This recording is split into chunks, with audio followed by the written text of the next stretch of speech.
Mula pa noong sinaunang panahon, noong ang mundo ay nababalot pa sa kaguluhan, nainip ang mga Diyos sa langit at naramdaman nilang walang saysay ang walang hanggang pamumuhay. Dahil naghahangad silang makaranas ng bago sa mundo ng mga mortal, sila ay umalis sa kanilang banal na templo upang mamuhay bilang tao.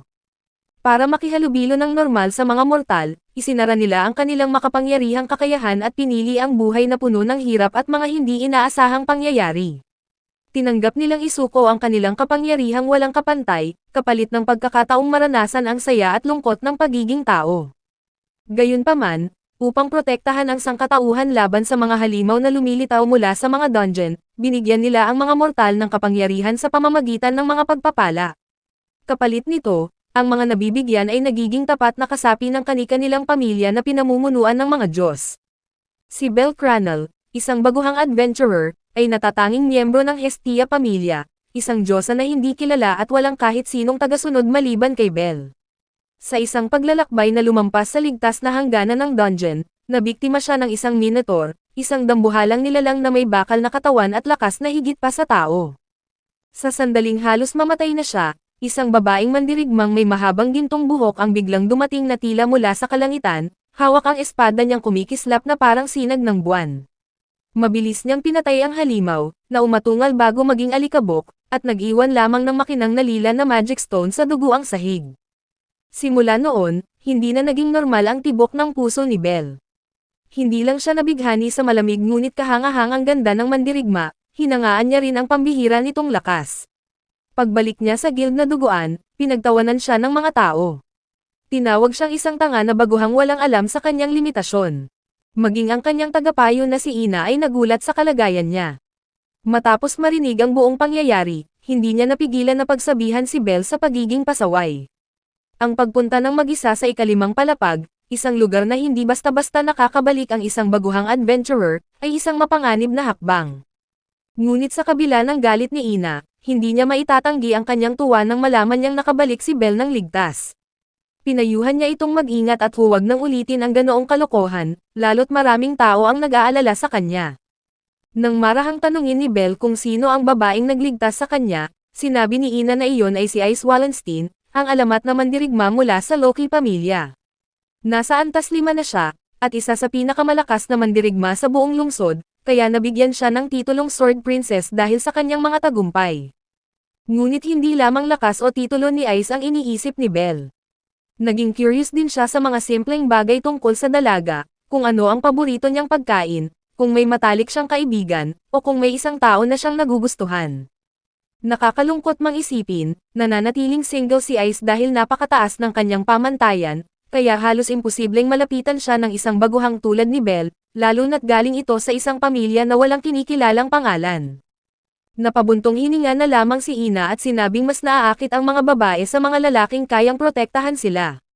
Kung gusto ni Bel na mapansin, wala siyang ibang dapat gawin kundi ang maging mas malakas.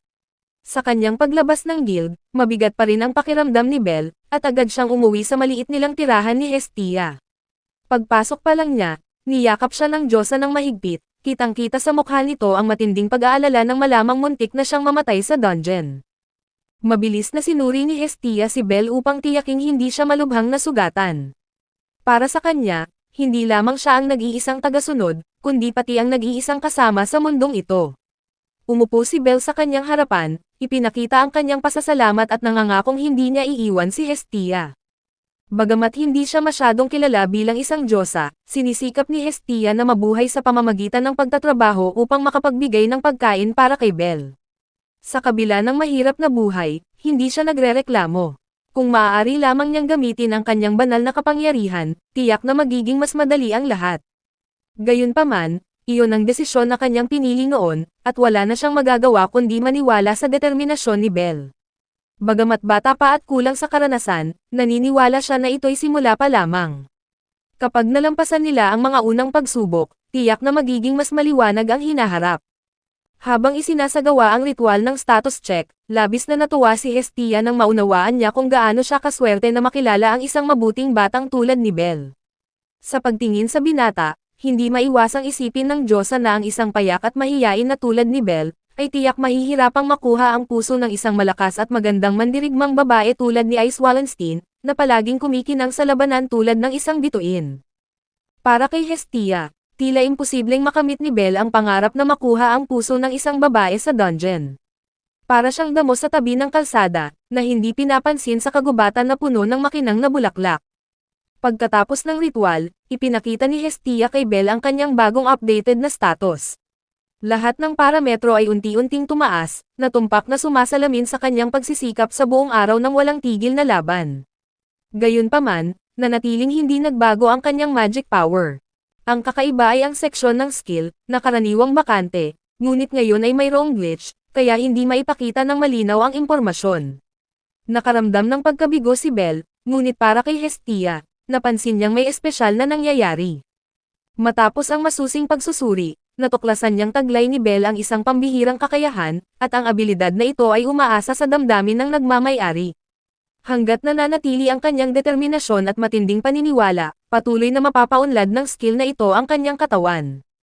Mas matindi ang damdamin, mas malinaw ang progreso. Bagamat labis na natuwa si Hestia sa pagbabagong ito, hindi niya maiwasang maramdaman ang kaunting selos, dahil ang pagbabagong ito ni Belle ay nagmula sa ibang babae at hindi sa kanya. Nagsimula ang bagong araw sa nakakahiya at nakakagulo na sitwasyon. Nagising si Belle na nalilito nang mapansin niyang nakadikit ang kanyang katawan sa malaking dibdib ni Hestia, kaya namula ang kanyang mukha. Sa kanyang paglalakad patungo sa dungeon, naging maingat siya dahil parang may nagbabantay sa kanya.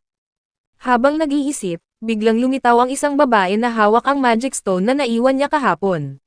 Pagkatapos magbigay ng pasasalamat, tinanong siya kung bakit maaga siyang pupunta sa dungeon. Bago pa siya makasagot, biglang tumunog ang kanyang tiyan, kaya tinanggap niya ang pagkain na bukas loob na ibinahagi ni Floba. Bagamat nag-atubili sa simula, tinanggap ni Belle ang pagkain, kapalit ng pangakong bibisitahin niya si Floba sa kanilang tavern kung saan siya nagtatrabaho mamayang gabi. Sa buong araw na pakikipaglaban sa dungeon, patuloy na iniisip ni Belle kung gaano kadaming pagsisikap ang kailangan niya upang makabawi at makasabay kay Ice. Habang abala siya sa kanyang pakikipaglaban, biglang lumitaw ang mga bagong halimaw sa dungeon. Bagamat balak niyang umatras, sumagi sa kanyang isipan ang imahe ng babaeng iyon, na nagbigay sa kanya ng lakas ng loob upang labanan ang mga halimaw at makamit ang tagumpay sa sariling kakayahan. Sa kanyang pag-uwi, halos hindi makapaniwala si Belle sa kanyang mga status na mabilis na umunlad. Ang mabilis na pag-unlad ay nagbigay sa kanya ng pagtataka. Ngunit nang tanungin niya si Hestia tungkol dito, sumagot lamang ito ng may inis at kinuha ang kanyang jacket, na may paliwanag na sasali sa inuman kasama ang mga kasamahan. Sa kabila ng malamig na mga salita, tunay na nakakaramdam si Hestia ng damdamin ng selos. Hindi niya matanggap na ang isang taong mahalaga sa kanya ay mabilis na nagbago dahil sa ibang babae. Sa puso ng Diyosa, nararapat na si Belle ay para lamang sa kanya. Pagdating ng gabi, gaya ng ipinangako, dumaan si Belle sa tavern. Masayang sinalubong siya ni Floba, at ipinakilala ang sarili bilang empleyado doon. Nagulat ang may-ari ng tavern sa pagdating ng isang adventurer na may inosenteng mukha. Dahil kaibigan ni Floba si Belle, bukas loob siyang naghain ng espesyal na putahe, ngunit may mataas na presyo, na halos ikinagulat ni Belle. Ngunit ngumiti lamang si Floba nang may kasiyahan dahil may dagdag siyang sahod ngayong araw. Habang tahimik pa ang paligid, biglang pumasok ang isang grupo ng mga adventurer mula sa Loki pamilya, na nagpasaya sa loob ng tavern. Pumasok si Ice na may karaniwang maamong mukha, na agad na nagulat si Belle at hindi niya maiwasang tingnan ito. Patuloy niya itong pinanood mula sa malayo, at hindi nagtangkang lumapit. Pagkatapos ay makikita si Betluga, isang miyembro ng grupo, matapos uminom ng labis ay binanggit niya ang isang mahinang tao na hinabol ng Minotaur. Sinabi niyang si Belle ay pabigat, basura na hindi nararapat makasama ang isang tulad ni Ice. Ang pampublikong insultong ito ay tila punyal na tumusok sa pagtingin ni Belle sa kanyang sarili, kaya tahimik siyang umalis sa tavern na puno ng lungkot sa kanyang damdamin. Hindi niya kayang tanggapin ang kanyang kahinaan, at muling pumasok si Belle sa dungeon. Walang tigil na nilalabanan ang mga halimaw, na tila gusto niyang ilabas lahat ng sama ng loob sa kanyang puso. Alam niyang hindi na siya maaaring umasa sa tulong ng ibang tao. Ang tanging paraan ay patuloy na magsikap, at hindi maghintay ng himala, upang makasabay sa babaeng tumulong sa kanya. Paglipas ng madaling araw, si Hestia ay nakatayo sa harap ng bahay nang biglang makita si Belle na naglalakad, pagod, maraming dugo at sira ang damit. Agad siyang tumakbo upang yakapin ito at patuloy na sinuri ang kalagayan ni Belle. Gayunpaman, ngumiti lamang si Belle ng bahagya at sinabing nais niyang maging mas malakas pa. Pagkatapos ng gabing pakikipaglaban sa dungeon, bumalik si Belle, pagod at maraming sugat, ngunit dala rin ang isang pambihirang pagbabago. Ang kanyang lakas ay biglang tumaas sa isang pambihirang paraan, isang fenomenong hindi pa nangyari sa kasaysayan ng pag-unlad ng mga bagong adventurer. Lahat ito ay dahil sa natatangi niyang kakayahan, isang bihirang skill na tumutukoy sa lakas batay sa matinding damdamin ng nagmamay-ari. Ang pinagmumulan ng kanyang motibasyon ay walang iba kundi ang imahe ni Ice Wallenstein, ang mandirigmang babae mula sa Loki pamilya, na nakaukit na sa kanyang isipan mula sa kanilang unang pagkikita. Gayunpaman, para kay Hestia, ang diyosa na nag-alaga at nagmahal kay Belle, masakit para sa kanya ang katotohanan. Napagtanto niyang ang dahilan ng biglang pag-unlad ni Belle ay hindi dahil sa kanya, kundi dahil sa ibang babae. Nakaramdam man siya ng selos, pinili niyang manahimik at hindi sinabi kay Belle ang tungkol sa espesyal na kakayahan nito. Natakot siyang kapag nalaman ng iba, lalo na ng mga makasarili na Diyos, ay maging pakay nila si Belle. Para sa kaligtasan niya, nagpasya si Hestia na mula ngayon ay hindi na niya ilalabas ang status sa papel gaya ng dati. Sa halip, direkta na niya itong sasabihin upang maiwasan ang anumang pagkalat ng impormasyon. Sa ilalim ng pag-aalala ni Hestia, malinaw na ipinakita ni Belle ang kanyang matibay na desisyon na magpatuloy. Hindi lamang niya nais maging mas malakas para makasama ang babaeng iniidolo niya, kundi gusto rin niyang patunayan sa mundo na karapat-dapat siya sa tiwalang ibinigay ng Diyosa. Bilang tugon, hiniling ni Hestia na mangako siyang hindi magmamadali na susugod sa panganib.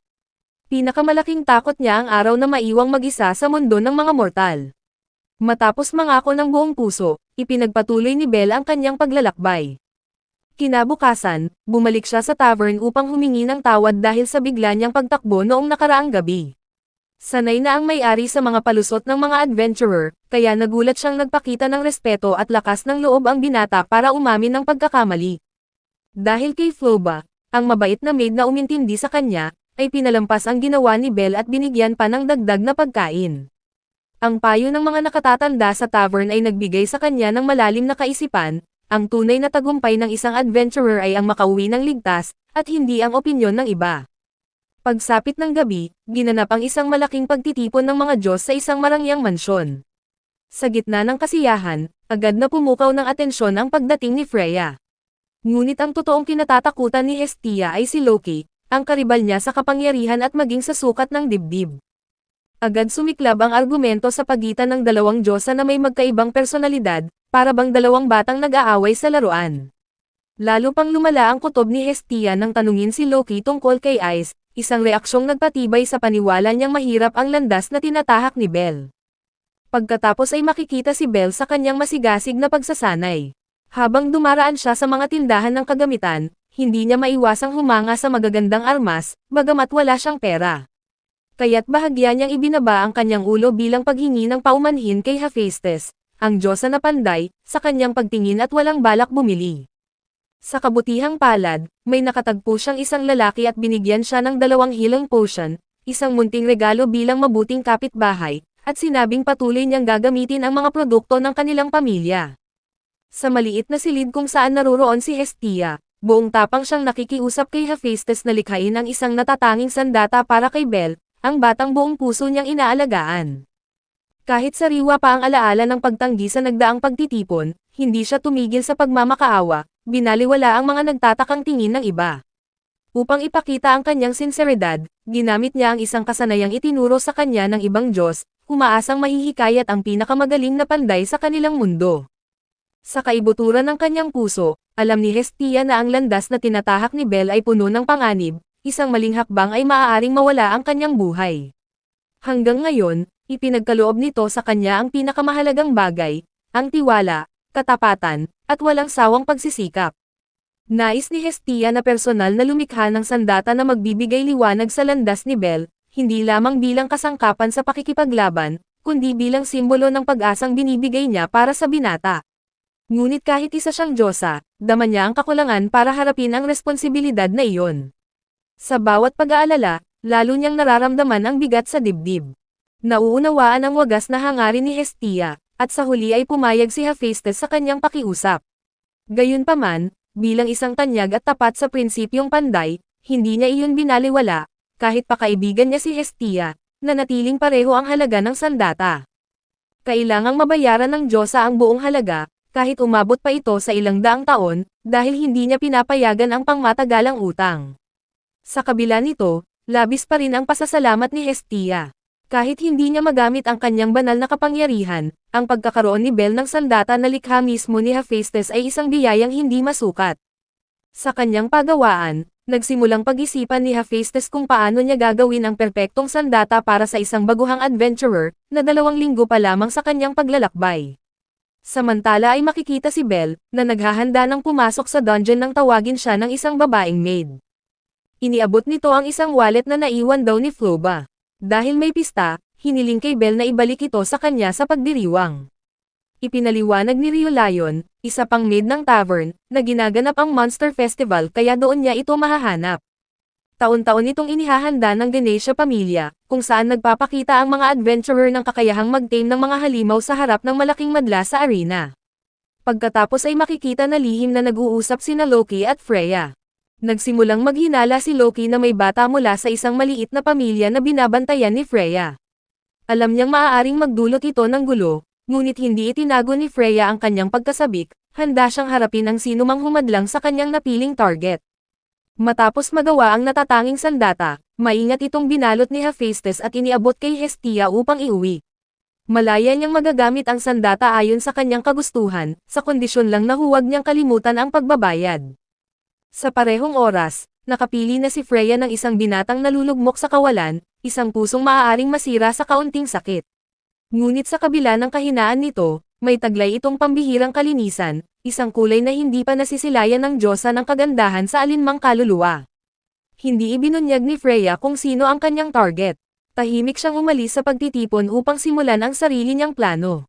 Sa gitna ng masigla at matao na pagdiriwang, muling nagkita sina Bel at Hestia. Sa kanilang pagkikita, hindi maitago ng Diyosa ang kanyang tuwa. Dinala niya si Bel kung saan-saan, parang nagde-date silang dalawa. Nagtampisaw sila sa kasiyahan, kumain ng cake sa isang maluwang na damuhan, at masayang nagbahagi ng mga kwento. Iniabot ni Bel kay Hestia ang bahagi niya ng cake, at maingat pa niyang pinahid ang kremang kumapit sa pisngi ng Diyosa. Hindi sanay ang kanyang inosenteng puso sa ganitong tamis ng kaligayahan, ngunit sa likod ng payapang sandaling iyon, may ginagawang masamang balak si Freya. Sa lugar kung saan pinaghahandaan ang mga halimaw para sa Monster Festival, may mga nilalang na kanyang kontrolado na. Sa sandaling iyon, may isang dambuhalang unggoy ang biglang sumalakay at diretsyong tumakbo kay Hestia. Agad na hinawakan ni Bel ang kamay ng Diyosa at tumakbo patungo sa mas maliit na bahagi ng lugar upang magtago. Ngunit mabilis silang nasundan ng halimaw, na ngayoy handa ng umatake. Bagamat takot na takot, hindi kailanman hahayaan ni Bel na masaktan ang pinakamahalagang tao para sa kanya. Matapang na sumugod si Bel, gamit ang kanyang sandata upang direktang umatake sa ulo ng halimaw. Ngunit nawasak ang kanyang espada dahil sa sobrang lakas ng puwersang tumama. Wala na siyang ibang pagpipilian, kaya agad niyang itinapon ang isang pampasabog para pansamantalang hindi makakita ang unggoy, bago hinawakan si Hestia at tumakas sila. Alam niyang pansamantalang solusyon lang ang pagtakas, kaya maingat niyang pinangunahan si Hestia patungo sa isang bakal na tarangkahan.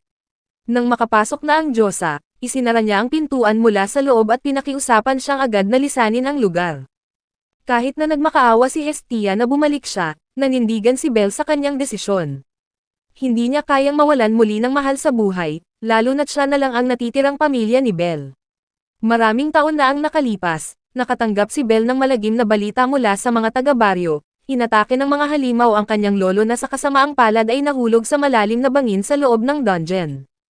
Dahil sa malupit na kalupaan at sa mga panganib na nagkukubli sa dilim, imposible para sa sino man na magsaliksik at hanapin siya. Ang sakit ng pagkawala ng mahal sa buhay ay malalim na nakaukit sa alaala ng batang si Bel, kaya't nagpa siyang gumawa ng matapang na hakbang. Iniwan niya ang malayong baryo upang pumunta sa oraryo, kung saan naroon ang malaking lungsod ng mga pasilyo, at may layunin siyang maging tunay na adventurer. Ngunit hindi madaling matupad ang isang pangarap. Sa kabila ng matibay na determinasyon, hindi siya tinanggap ng alinmang pamilya. Ayaw nilang mag-alaga ng baguhang kabataan na parehong mahina at kulang sa karanasan. Sa tila walang pag-asa, dumating ang tadhana ng buksan ni Diyosa Hestia ang kanyang mga bisig, at tinanggap siya bilang nag-iisang miyembro ng pamilya na kanyang itinatag. Bumalik sa kasalukuyan, sa arena kung saan isinasagawa ang Monster Festival, nakatanggap si Ganesha, ang Diyos na namumuno sa kaganapan, ng isang agarang ulat. Ang ilang taong namamahala sa mga halimaw ay inatake, dahilan upang mawalan sila ng malay. Bagamat labis ang pag-aalala sa kaligtasan ng mga tao, pinili ni Ganesha na ipagpatuloy ang festival upang maiwasan ang gulo. Habang lihim na nagpapadala ng mga tauhan upang imbestigahan ang nangyari, bilang isang Diyos na inuuna ang ngiti ng mga manonood, agad siyang humiling ng tulong mula sa ibang pamilya sa lungsod. Sa parehong oras, sinusubukan ni Belle na pigilan ang higanteng unggoy, isang nilalang na bagong labas mula sa dungeon gamit ang sirang sandata. Samantala ay patuloy na naghahanap ng pagkakataon si Hestia, upang makuha ang kanyang sandata na may ukit na espesyal na simbolo. Hindi ito ordinaryong espada, isa itong sandata na kayang makasabay sa kakayahan ng may-ari. Sa sandaling makuha ito ng piniling tao, agad itong lilikha ng ugnayan, at uusbong sa bawat laban. Sa punong himpilan ng Adventurers Guild, ipinaalam ng maid sa kanyang mga kasamahan na may grupo ng mga halimaw na papunta sa Westgate. Pagkatapos ay agad na ipinatawag ang kanilang tulong, kahit sino mang pamilya ng mga adventurer. Nagkataon na naroon si Ice Wallenstein, ang kilalang swordswoman ng Loki pamilya. Hindi siya nagsayang ng panahon, dali-dali siyang sumugod at pinatay ang mga halimaw. Habang nakikipaglaban si Ice na parang diyosa ng digmaan, si Belle naman ay nahaharap sa mahirap na sitwasyon, hinarang siya ng malaking unggoy at nakalapat sa malamig na pader ng bato. Gayunpaman, napuno ng ginhawa ang kanyang puso nang malaman niyang nakaligtas si Hestia sa panganib sa tamang oras. Ang tanawin sa kanyang harapan ay nagpaalala sa kanya ng bangungot na naranasan niya noong hinarap niya ang Minotaur, kung saan wala siyang pagkakataon na lumaban, at umaasang makikita si Ice ng huling beses. Sa sandaling iyon, biglang lumitaw si Hestia sa gitna ng labanan, na nakakuha ng pansin sa malaking unggoy. Nang maramdaman ang kritikal na sitwasyon, agad na tumakbo si Belle upang yakapin ang diyosa. Magkasama silang nahulog pababa ng hagdan upang iwasan ang mga atake ng nagwawalang halimaw. Bagaman hinihiling ni Belle na lisanin muna ang lugar upang masiguro ang kaligtasan, nanatiling matatag si Hestia. Kung pinili ni Belle na protektahan si Hestia, nais din ni Hestia na gawin ang parehong bagay. Ang pagkawala ni Belle ay nangangahulugang hindi magkakaroon ng pagkakataon na matupad ang kanilang sagradong pangako. Sa kabila ng patuloy na pagsisikap, hindi ipinakita ni Hestia ang takot sa kanyang mukha. Sa halip, nakaramdam siya ng kakaibang kaligayahan, na protektado ng kanyang minamahal at magkasamang tumatakbo sa gitna ng panganib. Matapos ang ilang sandali ng pagtakas, natuklasan ni Belle ang isang lihim na pintuan sa likod ng malaking bato. Buong tapang niyang dinala si Hestia papasok upang magtago. Sa masikip na espasyo ng lumang pasukan, nagmungkahi si Hestia ng solusyon, sa halip na patuloy na umiwas, dapat harapin ni Belle ang malaking unggoy sa isang laban. Gagamitin niya ang pagkakataon upang ayusin ang kalagayan ni Belle, para magkaroon siya ng sapat na lakas sa pakikipaglaban. Bagaman natatakot siya sa ideya na hindi niya kayang talunin ang kalaban, matibay na hinawakan ni Belle ang tiwalang ipinakita ni Hestia sa kanya. Matagal na niyang pinapangarap na maging kapantay si Ice Wallenstein, ang pinakamalakas na mandirigmang babae, kaya't hindi siya matitinag sa pagsubok na ito. Pagkatapos ay iniabot ni Hestia sa kanya ang isang espada, na punong-puno ng kumikinang na simbolo, isang espesyal na sandata na nilikha para kay Belle, isang perpektong obra na ginawa mismo ng diyosa na si Hephaestus. Hindi lamang kumikinang ang sandata sa lakas, kundi pati na rin sa matibay na ugnayan sa pagitan niya at ng nag-iisang diyosa na kanyang tagapangalaga. Pagkatapos niyang talunin ang lahat ng halimaw sa paligid sa arena ng Monster Festival, biglang nakatanggap si Ice Wallenstein ng agarang balita mula sa isang mamamayan, may batang adventurer na hinahabol ng isang malaking unggoy sa masalimuot na lugar. Kilala ang lugar sa komplikadong anyo ng lupa, kaya napakahirap para sa mga tagasunod na makapasok. Habang patuloy silang hinahabol, biglang napansin ni Ice ang kakaibang pakiramdam. Agad niyang pinakinggan ang kanyang kutob at biglang nagbago ng direksyon. Sa ibang dako, makikita ang alaala ng pag-uusap ni Hestia at Hephaestus. Noong panahong iyon, sinabi ng maalamat na panday na ang Hestia knife ay isang perpektong obra na ginawa para sa mga bagong adventurer. Ngunit mula sa pananaw ng isang panday, ang paggawa ng sandata na nag-i-evolve kasabay ng paglago ng gumagamit ay taliwas sa pilosopiya ng pandayan, at tumanggi si Hephaestus na gumawa ng kapareho pa. Gayunpaman, lubos na nagpapasalamat si Hestia sa kabutihang ipinakita ng matagal na niyang kaibigan. Pagkatapos ay makikitang tahimik na gumagawa ng ritual si Hestia sa likod ni Belle, na nagbibigay ng kapayapaan bago ang laban na maaaring magbago ng buhay o kamatayan. Dahil sa bagong kapangyarihan ni Belle, tumaas ng hindi pangkaraniwan ang kanyang kakayahan. Nang sumugod siya upang harapin ang halimaw, madali niyang naiwasan ang bawat atake, at kahit simpleng pagharang ay sapat na upang masira ang bakal na tanikala ng kalaban. Malaki ang naitulong ng espesyal na sandata, isang kakaibang sandata na patuloy na lumalakas kasabay ng paglago ng nagmamay-ari nito. Mabilis siyang gumalaw sa paligid ng kalaban, at ang kanyang mga paa ay para bang sumasayaw sa gitna ng labanan. Isang maingat na atake ang kanyang ginawa upang masira ang matigas na helmet ng malaking unggoy, at agad siyang tumalon pataas, hinawakan ang tali na nakabitin sa daan. Nang maging mahigpit ang linya, binitawan ni Belle ang tali at bumagsak ng mabilis, gumawa siya ng makapangyarihang atake para magiba ang makapal na baluti. Bago pa makabawi ang kalaban, mabilis siyang umikot ng sunod-sunod sa paligid nito, dahilan upang labis na mapagod ang halimaw. Nang makita niya ang maliit na puwang, agad niyang tinusok ang puso ng halimaw, pinatay ito sa isang iglap. Natapos ang labanan na may malakas na palakpakan mula sa mga tao sa paligid, kabilang si Hestia na nakayakap kay Belle. Makikita sa mukha ni Ice ang tuwa sa batang dati ay mahina, ngunit ngayon ay kayang lumaban ng mas matatag. Subalit sa kabila ng tila maayos na sitwasyon, biglang nawalan ng malay si Hestia sa mga bisig ni Belle, na nagdulot ng matinding pag-aalala sa kanya. Sa isang lihim na sulok, natutuwa si Freya habang pinapanood ang labanan, kasabay ng paghintay sa susunod na plano. Pagkatapos ay kinumpirma ng Adventurers Guild na walang malubhang nasaktan. Gayunpaman, nananatiling misteryo ang tunay na salarin sa lahat ng pangyayari. Habang hinihintay ang investigasyon, pinayagan ng may-ari ng tavern si Hestia na magpahinga sa isang pribadong silid sa ikalawang palapag. Sa katunayan, napagod lamang siya matapos ang mahabang araw ng pakikipaglaban. Nang magkita silang dalawa, sinabi ni Flobo kay Belle na nakaramdam siya ng hiya sa mga nangyari, dahil lamang sa kanyang simpleng wallet ay nadamay si Belle sa gulo. Sa kabila nito, hindi niya maitago ang kasiyahan sa nakita niyang katapangan ni Belle. Sa kanilang pamamaalam, ngumiti si Flobo at bumalik sa trabaho, na naiwan si Belle na natutuwa, iniisip kung totoo ba ang kanyang mga narinig o biro lamang iyon.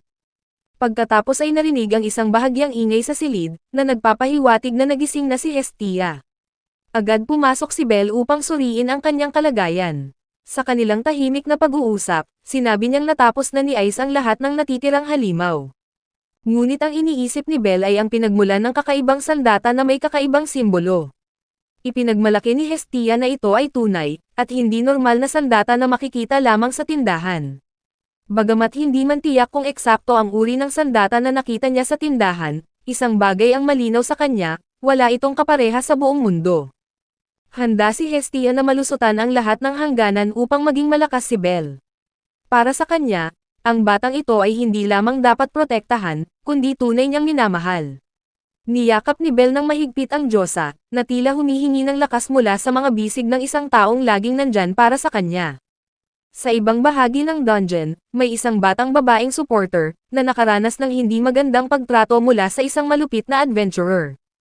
Hinahamak siya nito, tinuturing na parang basura, at walang pag-aalin lang ang ginagamit bilang panghikayat, lalo na kapag napapalibutan sila ng mga halimaw. Kita sa kanyang mga mata ang matinding kawalan habang itinutulak siya papunta sa madilim na sulok ng oraryo, isang lugar kung saan mas nakakatakot pa ang kalupitan ng mga tao kaysa sa mga nilalang na naroon. Pagkatapos ay nabalitaan ni Ina, na mag-isang pumunta si Belle hanggang sa ikapitong palapag ng piitan, at ang kanyang mga estadistika ay pumapasa na para sa promosyon. Bilang kanyang direktang tagapayo, agad niyang sinuri ang status board at napansin niyang may ilang bahagi nito ang malabo at hindi mabasa ng maayos. Gayunpaman, sapat pa rin ang batayang estadistika ni Belle upang umabot sa ranggo na level E. Sa kabila nito, hindi mapakali si Ina na pabayaan siyang maglakbay ng mag-isa. Kaya sa halip na hayaang kumilos si Belle ayon sa gusto nito, itinakda niya ang isang pagkikita para sa isang espesyal na paglalakbay kinabukasan. Nang sumikat ang araw, hindi maitago ni Belle ang kanyang gulat nang makita si Ina na nakasuot ng karaniwang damit, malayong malayo sa nakasanayan niyang itsura, at halos hindi niya ito makilala.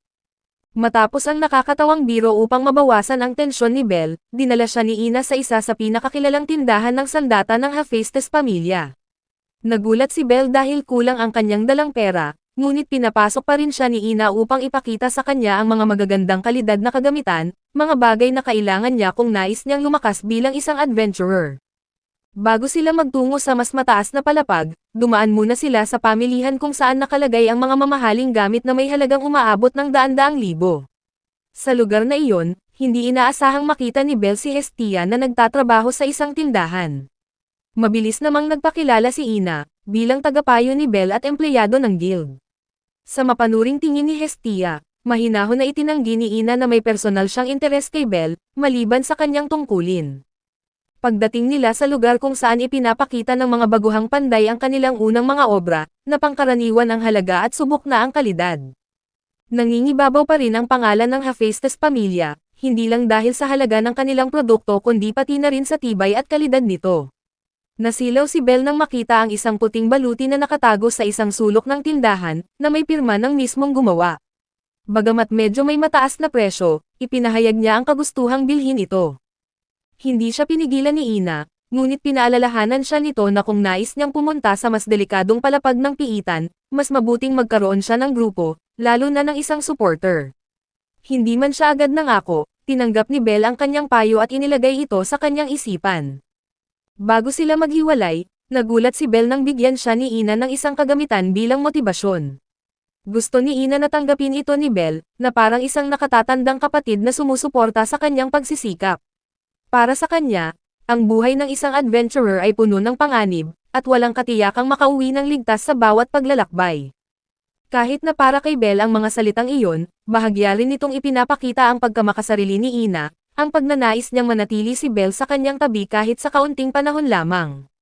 Sa kanyang pag-uwi, isang hindi inaasahang pangyayari ang naganap, nang mabunggo si Belle ng isang munting batang babae, na tila tumatakbo palayo mula sa tao na sumusunod sa kanya. Hindi nagatubili si Belle na ilabas ang kanyang sandata, handang ipagtanggol ang sarili, kahit hindi niya lubos na nauunawaan ang nangyayari. Bago pa lumala ang sitwasyon, biglang lumitaw si Rio, ang tagapaglingkod mula sa tavern, at natigil ang pangyayari sa tamang oras. Binalaan niya ang lalaki na ayaw niyang gumamit ng karahasan, dahil kapag nagawa niya ito, madalas ay hindi niya napipigilan ang kanyang sarili. Umatras ang misteryosong lalaki, iniwan si Belle na nalilito, hindi pa rin maintindihan ang nangyayari. Nang tumingin siya sa likod, napansin niyang nawala na rin ang maliit na batang babae na nakita niya kanina. Sinabi ni Rio kay Belle na kung hindi siya mag-iingat, malulungkot ng husto si Floba, isang matalik niyang kaibigan. Kinabukasan, sabik na sinuot ni Belle ang kanyang bagong baluti. Pagkatapos magpaalam kay Hestia, nagsimula siyang maglakbay patungo sa dungeon. Habang nasa daan, lumapit sa kanya ang isang maliit na batang babae upang makipag-usap. Agad niyang nakilala ang batang babae na nabangga niya noong nakaraang araw.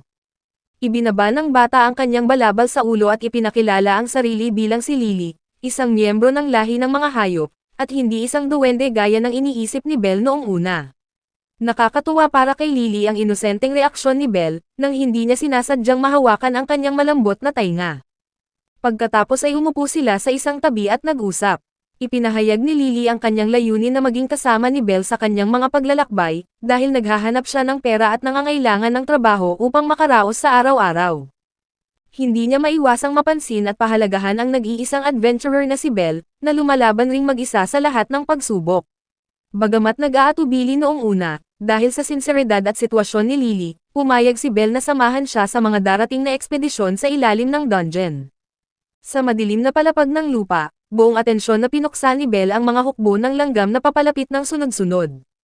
Ang bawat hampas ng kanyang sandata ay may kakaibang lakas, kaya walang pagkakataon ang mga kalaban na makaiwas. Sa ligtas na distansya sa likod, maingat na binabantayan ni Lily ang paligid upang matiyak na walang biglang panganib na darating. Hindi niya maitago ang paghanga habang pinapanood si Belle na bihasang lumalaban. Iniisip niya na bahagi ng tagumpay na iyon ay dahil sa punyal na ginagamit ni Belle, ang espesyal na sandata na ibinigay ni Hestia na may malakas na nakatago na mahika. Matapos makolekta ang mga magic stone mula sa mga napatay na halimaw, humingi si Lily ng tulong kay Belle para makuha ang isang bato na nakatago sa taas, sapagkat hindi niya ito maabot dahil sa kanyang maliit na katawan. Sa hapon na iyon sa punong himpilan ng guild, malinaw na ipinaliwanag ni Ina, ang tagapayo ni Belle, ang tungkol sa organisasyon na dating kinabibilangan ni Lily. Kilala ang Suma pamilya sa paggamit ng dungeon para sa pinansyal na layunin. Bukod sa paggawa ng mga alak, nagpapatakbo rin sila sa paghuhuli ng mga halimaw sa industriyal na pamamaraan. Gayunpaman, ang ikinabahala ni Ina ay ang walang mga damdaming mga mata ng karamihan sa mga miyembro ng organisasyon. Para bang nakatali sila sa isang di nakikitang bagay, na kusang lumulubog sa malalim na dilim na walang makitang daan palabas. Nang marinig ang kanyang mga sinabi, hindi sang-ayon si Belle sa mga hinala na iyon. Naniniwala siyang mabuting tao si Lily, palaging handang tumulong, at malaking tulong sa kanya upang kumita ng malaking halaga matapos ang bawat ekspedisyon. Pagkatapos ng kanilang usapan, biglang napansin ni Ina na nawawala ang sandata ni Belle. Ang dating tila walang kapantay na sandata ay ngayoy mababa na lamang ang halaga, dahil sa panlabas nitong anyo na waring nawalan ng kakayahang magamit para sa laban. Lubhang naguluhan si Lily sa nangyari, sapagkat nakita niya kung paano madaling pinatay ni Belle ang mga halimaw gamit ang sandata na iyon. Pagkatapos niyang makaalis, maingat niyang itinago ang sandata sa kanyang damit, sakaling may makakakilala rito. Ngunit nang dumaan siya sa harap ng mga babae na nagtatrabaho sa tavern, si Rio Lion, ang misteryosong maid, ay bigla siyang tinawag. Sa nakakatakot niyang mga mata, napansin niyang pamilyar ang bagay na nakatago sa damit ni Lily. Nang subukan ni Lily itong itanggi at sinabing personal na gamit lamang, agad namang nagduda si Rio, sapagkat kilala niya ang isang tao na may ganitong natatanging selyo sa sandata. Hindi nagatubili, bumato siya ng barya na ikinagulat ni Lily, kaya lumipad ang sandata mula sa kamay nito. Agad na sinubukan ni Lily na tumakas, ngunit aksidente niyang nabangga si Belle sa isang kanto ng kalye. Nang makita ang takot sa mukha ni Lily, tanong ni Belle nang may pag-aalala kung ano ang nangyayari. Pagkatapos ay nagulat siya nang lumitaw si Rio, hawak ang kanyang sandata. Masaya si Belle habang hinahawakan ang kamay ni Rio, at ipinahayag ang kanyang pasasalamat. Nang maibalik sa tunay nitong may-ari ang sandata, muling sumiklab ang kakaibang liwanag, tila kumpirmasyon ng koneksyon ng sandata at ng may-ari.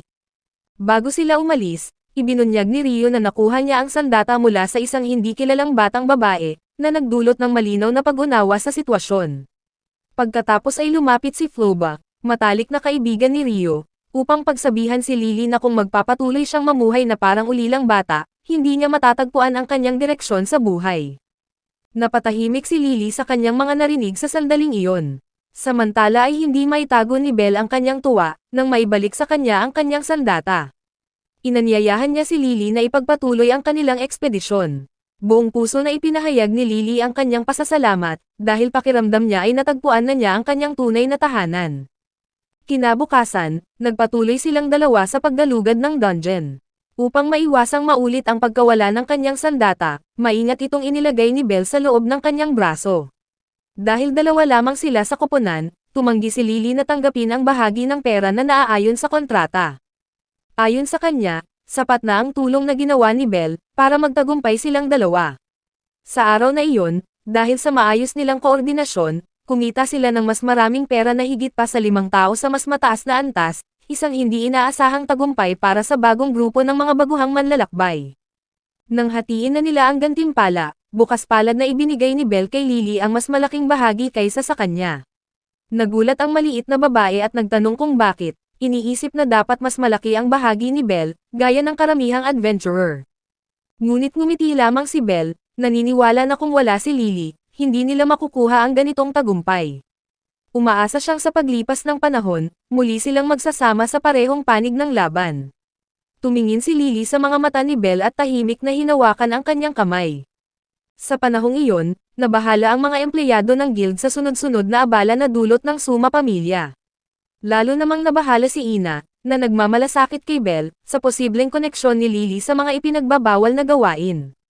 Kasabay nito, abala ang grupo ni Ice Wallenstein sa pagsakop ng maraming malalim na palapag. Sa kabilang banda, si Freya, ang diyosa na palaging nakabantay mula sa malayo, ay nagsimulang pag-isipan ang paggawa ng bagong plano upang subukan si Belle. Kinuha niya ang isang sinaunang aklat, umaasang matutuklasan ni Belle ang nakatago na kapangyarihan sa kanyang loob. Makikita naman na sobrang nababagot si Hestia, kaya inimbitahan niya ang Diyos na si Mia para mag-inuman at maibsan ang kanyang damdamin. Hindi dahil sa malalim na problema ang kanyang kalungkutan, kundi dahil naramdaman niyang pinabayaan siya nang ibigay ni Belle ang kanyang pansin sa ibang babae.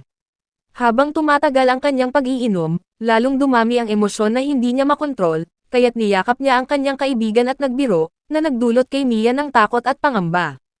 Kinabukasan, sa kabila ng panghihina ni Hestia mula sa epekto ng pag-iinom, maingat siyang inalagaan ni Belle na nanatiling inosente sa kanyang asal. Kahit nagalit pa rin siya dahil palaging iniisip ni Belle ang iba kaysa sa kanyang damdamin, nang inanyayahan siya nitong kumain bilang pasasalamat sa lahat ng kabutihang kanyang ginawa, biglang lumiwanag ang mukha ni Hestia sa tuwa. Masigla niyang inihanda ang kanyang kasuotan at pumayag na magkita sila sa lungsod sa gabi, itinuturing itong tunay na date. Bago ang takdang oras, nagpunta muna siya sa bathhouse na nakalaan para sa mga diyosa upang maligo. Nang marinig ng ibang diyosa na lalabas si Hestia kasama ang isang binata, bigla silang nagkumpunan, parehong nagtatanong at nangaasar. Sa pagkakataong iyon, nagtanong si Demeter, ang diyosa ng anihan, kung ano ang dahilan ng labis na saya ni Hestia. Mabilis namang inamin ni Hestia na lahat ng bagay tungkol sa binatang iyon ang nagpapasaya sa kanyang damdamin. Sa gitnang lungsod, dumating si Belle sa tamang oras, halatang kinakabahan. Sa kanyang paligid, makikita ang mga magkasintahan na magkasama, na nagdulot sa kanya ng kaunting hiya. Pagdating ni Hestia, suot ang masikip na damit na nagpapakita ng kanyang maliit ngunit kaakit-akit na pangangatawan, hindi na gumalaw si Belle at nakatitig na lamang. Inakala nilang magiging romantiko ang kanilang date, ngunit biglang dumating ang ilang diyosa na gustong makilala ang binatang nagpapasaya kay Hestia. Nang makita nila si Belle, tunay na kaakit-akit na binata, nagsimula silang mag-agawan sa pagpapakita ng paghanga. Maging si Demeter ay hindi nag-atubiling niyakap siya ng mahigpit, na labis na ikinainis ni Hestia. Hindi niya matiis na mapasakamay si Belle sa mga diyosa, kaya agad niya itong kinuha at tumakbo sila palayo. Matapos ang kanilang habulan, sa wakas ay nakatakas sila at umupo sa ilalim ng maliwanag na ilaw ng lungsod upang magpahinga. Bagamat hindi eksakto sa inaasahan, natapos ang kanilang date na may kasamang tuwa. Tahimik na umaasa si Belle na magkakaroon siya ng muling pagkakataon na yayain si Hestia, habang si Hestia naman ay nanalangin na dumating agad ang araw na iyon. Samantala sa ibang lugar, nasa mahirap na sitwasyon si Lily. Bilang kasapi ng Suma pamilya, palagi siyang binubuli ng malupit na adventurer mula sa parehong pamilya, at pilit na hinihingian ng pera. Sinadya nilang bugbugin siya, sirain ang kanyang dangal, at umalis matapos ang kanilang malupit na ginawa. Ngunit sinikap ni Lily na manatiling tahimik dahil hindi pa niya nakukuha ang pinakamahalagang layunin, ang kagustuhang nakawin ang sandata ni Belle. Ito ang sandata na ibinigay ni Hestia kay Belle, bilang bahagi ng kanyang plano upang makatakas sa pang-aapi ng Suma pamilya. Sa Adventurers Guild, pinag-uusapan ni Naina at ng kanyang mga kasamahan, kung bakit nawawalan ng pag-asa ang mga miyembro ng Suma pamilya.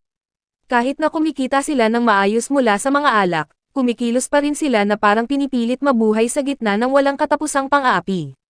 Sa isang malalim na paglalakbay sa dungeon, biglang nalagay sa panganib si Belle nang salakayin siya ng mga langgam at isang mabangis na kuneho. Lumipat siya sa depensibong posisyon at halos hindi na makalaban. Sa kritikal na sandaling iyon, mabilis na tumulong si Lily at ginamit ang isang magic sword, nagpalabas ng apoy na tumama direkta sa halimaw. Dahil dito, nagkaroon ng pagkakataon si Belle para makabawi at tuluyang matalo ang kalaban. Pagkatapos kumalma ang sitwasyon, lubos na nagpasalamat si Belle sa tapang ni Lily, lalo na nang malaman niyang isang beses lang maaaring gamitin ang nasabing sandata. Habang kumakain sila matapos ang paglalakbay, nagpahiwatig si Lily na nais niyang humingi ng isang araw na pahinga, dahil kailangan niyang dumalo sa pagpupulong ng kanyang pamilya. Bagamat taliwas ito sa napagkasundoan nilang dalawa, hindi siya pinagalitan ni Belle.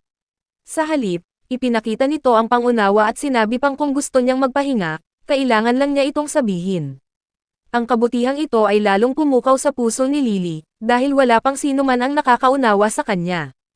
Pagkaraan ng ilang oras, gaya ng nakasanayan, dumaan si Belle sa tavern upang pasalamatan si Floba, ang maid na ilang ulit nang tumulong sa kanya ng palihim.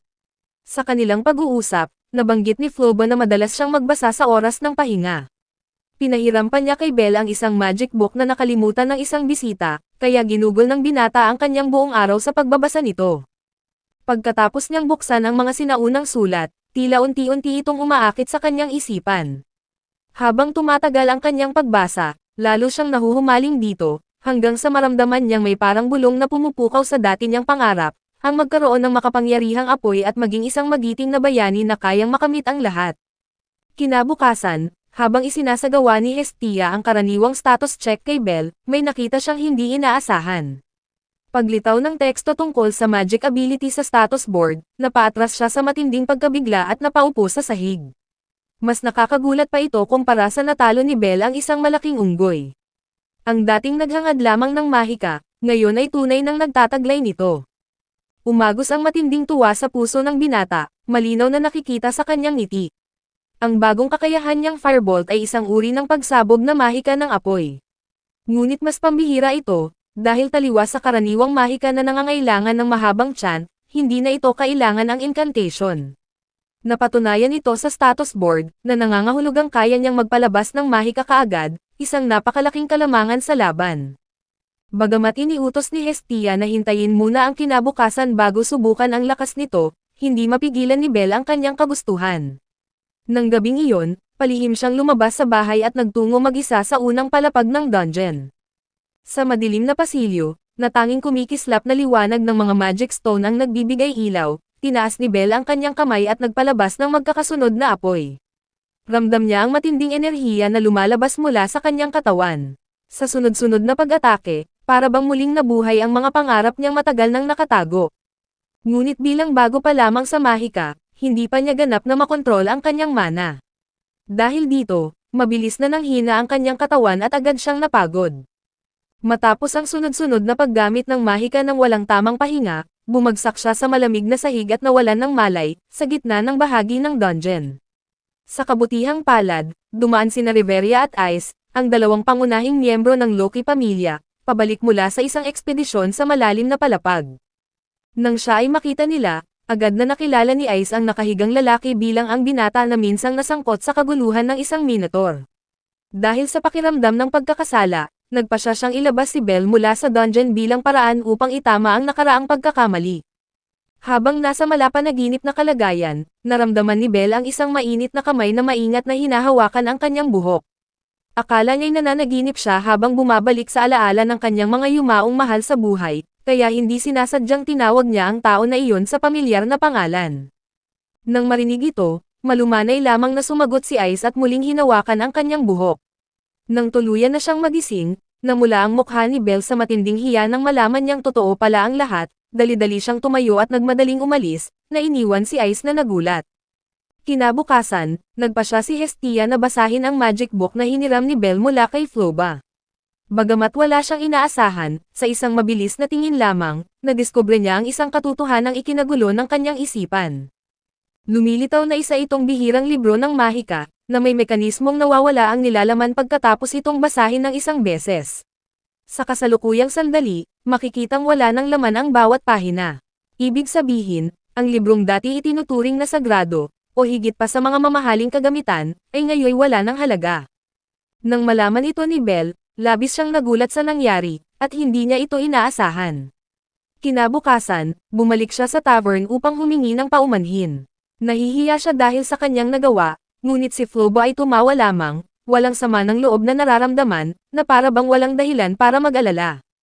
Pagkatapos ay agad na tinapon ng may-ari ng tavern ang libro sa basurahan, sambit ang malinaw na kasalanan iyon ng taong nakalimot sa libro, hindi ni Belle. Dahil sa nangyari, mabilis na umalis si Belle, humihingi ng pahintulot na bumalik sa dungeon para ipagpatuloy ang kanyang pagsasanay. Sa ibang bahagi ng Orario City, naruroon si Riveria, veteranong mage ng pamilyang Loki, na pinapagalitan ng kanyang diyosa at inuutusang kumuha ng isang bihirang alak. Bagamat labag sa kanyang kagustuhan, gumastos pa rin si Riveria ng sariling pera upang bilhin ito kapalit ng ilang mahahalagang impormasyon. Sa kanilang pag-uusap, nalaman niya ang isang mahalagang bagay, ang mga miyembro ng Suma Familia ay hindi talaga nagbibigay pugay sa kanilang Diyos. Ang tanging hinahangad nila ay ang banal na alak na gawa ni Suma, na may kakayahang gawing kasapi ang sinumang uminom. Kasabay nito, aksidenteng natuklasan ni Belle si Lily sa isang hindi magandang sitwasyon. Isa sa mga taong minsang nang api sa kanya ay lumapit, nag-alok ng pakikipagtulungan upang makuha ang lahat ng ipon ng dalaga. Sa kabila ng kanyang mga sinabi, maayos na tumanggi si Belle at nagalit ang misteryosong lalaki bago tuluyang umalis. Nang lumapit si Lily, nakita niyang may pinag-uusapan sina Belle at ng misteryosong lalaki. Pero nang tanungin niya, sinabi lang ni Belle na wala silang mahalagang pinag-uusapan. Kahit hindi niya sabihin ng direkta, halatang may lungkot sa mga mata ni Lily. Hindi na siya nagtanong pa at tahimik na umalis, nagpatuloy pumasok sa dungeon na para bang walang nangyari. Si Lily ay minsang naging batang may malalim na sugat sa nakaraan. Noong sumama ang kanyang mga magulang sa isang paglalakbay sa dungeon para kumita, hindi na sila nakabalik. Iniwan siyang mag-isa sa isang mundong puno ng kalupitan, at dahil napakabata pa niya para maunawaan ang mga nangyayari, napilitan siyang humanap ng paraan para mabuhay ng mag-isa. Dahil wala siyang ibang pagpipilian, nagsimula siyang tumanggap ng mga trabaho bilang supporter ng mga adventurer. Ngunit sa halip na bigyan siya ng malasakit o patas na pagtrato, palagi siyang sinasaktan at pinagsasamantalahan ng mga taong itinuturing lang siyang isang kasangkapan. Kahit ilang beses na siyang tumakas, lagi pa rin siyang sinusundan ng mga dating nang abuso sa kanya, pilit kinukuha ang akala nilang kanila. Dahil sa mga karanasang ito, nabuo sa puso ni Lily ang matinding sama ng loob, lalong-lalo na sa mga adventurer, na para sa kanya ay sagisag ng kalupitan ng mundo. Sa kasalukuyan, makikita si Loki, ang Diyos na nakilala sa pagiging kakaiba, ay ibinunyag niya ang ilang bagay tungkol sa Suma pamilya. Ayon kay Loki, napakataas ng kalidad ng kanilang alak, isang inom pa lang ay lasing ka na. Hindi ito ibinebenta sa publiko at tanging sa loob lang ng kanilang grupo ito ipinamamahagi, habang ang kanilang mga miyembro ay hindi talaga nagbibigay-pugay kay Suma. Ang alak ang nag-uugnay sa kanila, isang espiritual na gamot na mahirap bitawan kapag natikman. Dahil lamang sa pagnanais na matikman ang alak na iyon, handang magtraidor o magsakripisyo ang kahit sino kung may kapalit na mas malaking benepisyo. Kapag marami ang naitulong mo sa paggawa ng alak, mas mataas ang tsansa mong matikman ito, kaya lalo lamang lumalala ang kasakiman sa kanilang grupo. Matapos ang kanyang mga sinabi, umalis si Loki nang nakangiti, kunwari ay para tingnan ang status ni Ice, pero ang totoo ay nais lamang niyang masilayan ang makinis na balat ng kilalang swordswoman. Sa gabing iyon, ikinwento ni Belle ang lahat ng kanyang nalaman tungkol kay Lily. Nang marinig ni Hestia na sinusundan pa rin si Lily ng mga adventurer na minsang nanakit sa kanya, hindi niya mapigilan ang kanyang pag-aalala. Gayunpaman, nanatili siyang maingat, dahil misteryoso ang pinagmulan ni Lily at may madilim itong nakaraan. Nakakagulat pa lalo nang biglang mawala ang sandata na ginawa ni Hephaestus para kay Belle habang magkasama sila ni Lily. Para kay Hestia, hindi normal na salakayin ng isang grupo ang karaniwang tao at sa kanyang pakiramdam ay may mas malalim itong dahilan. Ngunit mariin pa ring ipinagtanggol ni Belle si Lily, sapagkat hindi maganda ang husgahan siya ng walang matibay na patunay. Kinabukasan, iminungkahi ni Lily na pumunta sila ni Belle sa ika-10 palapag ng dungeon para kumita ng pera. Naniniwala siyang sapat na ang lakas at karanasan ni Belle, lalo na't nakaabot na ito sa ika-11 palapag, upang makayanan ang lugar na iyon. Sa hindi kalayuan, nagdadalawang isip si Ina, ang empleyado ng guild at ang tagapayo ni Belle, kung dapat niyang unahin ang kanyang tungkulin sa trabaho o alamin ang tungkol sa bagong kasama ni Belle. Habang nag-iisip, nakita niya si Ice Wallenstein, na papunta din sa templo para mag-ensayo. Sa kailaliman ng dungeon, hindi maitago ni Lily ang kanyang tuwa na makasama si Belle. Bagamat medyo matapang at palaban ang mga kilos nito, ipinahayag niya ang kanyang kagustuhang gamitin ni Belle ang mahabang sandata upang labanan ang malalaking halimaw. Nalaman niya ang plano nito, kaya maingat na itinago ni Belle ang kanyang sandata bago umalis. Pagkatapos ay ipinadala ni Ina kay Ice ang kanyang pasasalamat sa pagligtas kay Belle mula sa Minotaur. Sa simula, inakala ni Ice na natatakot si Belle sa kanya, ngunit agad ipinaliwanag ni Ina ang kabaligtaran, dahil palagi siyang nagpapasalamat mula sa kaibuturan ng kanyang puso. Habang nag-uusap sila, ipinahayag ni Ina ang kanyang pangamba tungkol sa masamang gawain ng Suma pamilya, at umaasang matutulungan siya ni Ice kung magkakaroon ng pagkakataon. Bumalik sa kanilang pagdalugad sa ika-10 palapag, hindi maiwasan ni Belle ang maging mapanuri sa bagong tanawin. Ang mga kalaban ngayon ay malalaking orcs na kadalasang gumagamit ng kahoy na pamalo. Sa kabila ng kanyang bagong lakas, matapang na sumugod si Belle. Sa isang matinding labanan, kinailangan niyang gamitin ang apoy ng 2 beses upang talunin ang isa sa kanila. Habang hinahanap si Lily, natuklasan niya ang isang bagay para maakit ang mga halimaw, kaya't naging labis ang kanyang pag-iingat. Bago niya ito masusing masuri, isang grupo ng 7 orcs ang sabay-sabay na lumapit, pinipilit siyang lumaban sa kanyang kalagayan. Mula sa itaas, Tahimik na nanonood si Lily sa nangyayari. Habang nakikipaglaban si Belle, ginamit niya ang tali at palaso upang makuha ang bag kung nasaan ang sandata. Sa kanyang isipan, wala siyang masamang plano, ito lamang ang paraan niya matapos makuha ang lahat ng impormasyon mula sa isang taong minsang kanyang nakasama. Ang huling pag-asa ni Lily ay samantalahin ang magulong sitwasyon upang makaligtas, kahit na nangangahulugan itong pagtalikod sa isang taong may tiwala sa kanya.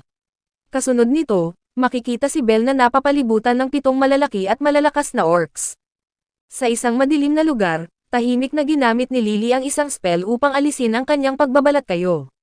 Bagaman bahagya siyang nakaramdam ng pagsisisi sa kabutihang ipinakita ni Belle, isang adventurer na hindi tulad ng iba at inalagaan siya ng maayos, naniniwala pa rin si Lily na tama ang kanyang desisyon. Pagkatapos ng lahat, bahagi lamang si Belle ng malupit na mundong matagal na niyang kinaiinisan. Hindi na siya naglaan ng mas maraming oras sa pag-iisip, inilagay ni Lily ang sandata sa kanyang hita at dali-daling umalis, umaasang makakatakas mula sa kamay ng Suma pamilya.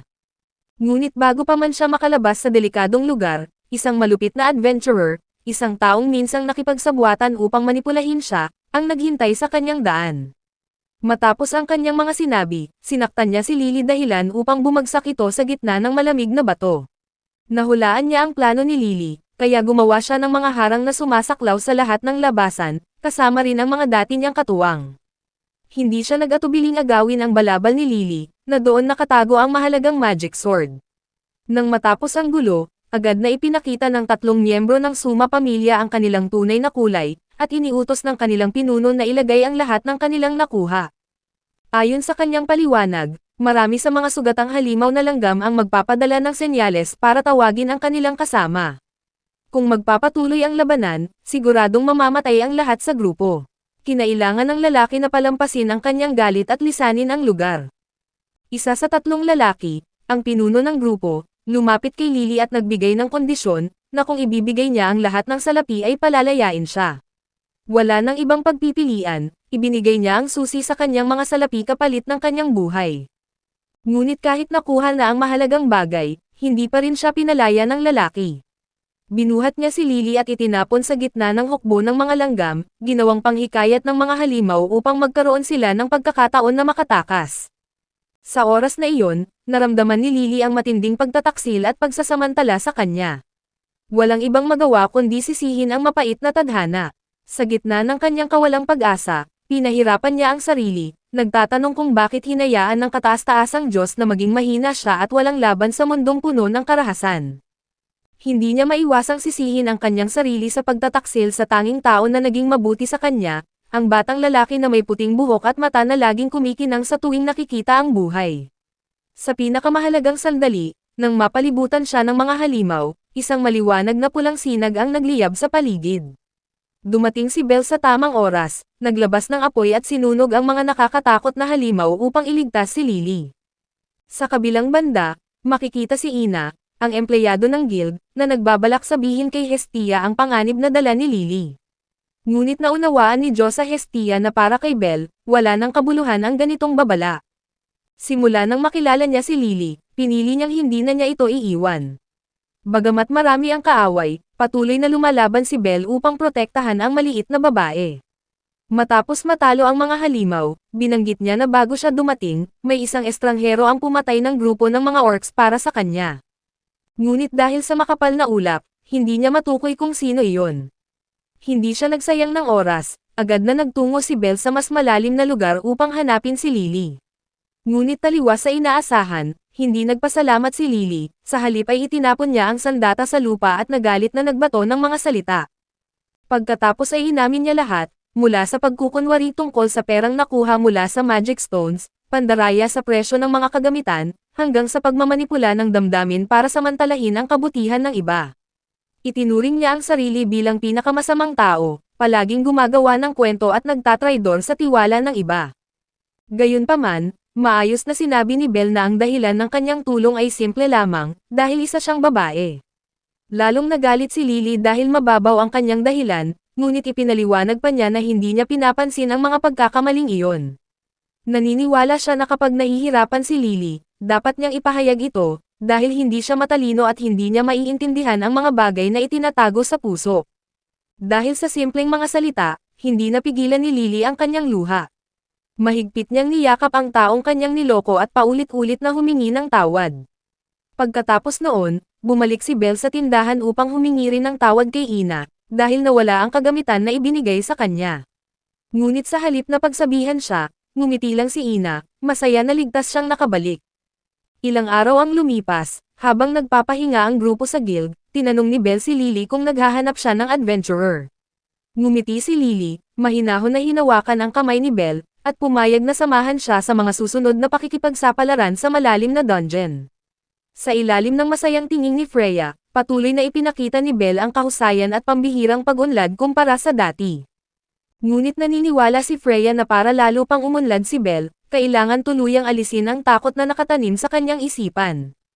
Inatasan niya si Otter sa misyon na ito, tiwala na ang maaasahang leader ay maisasakatuparan ito ng maayos.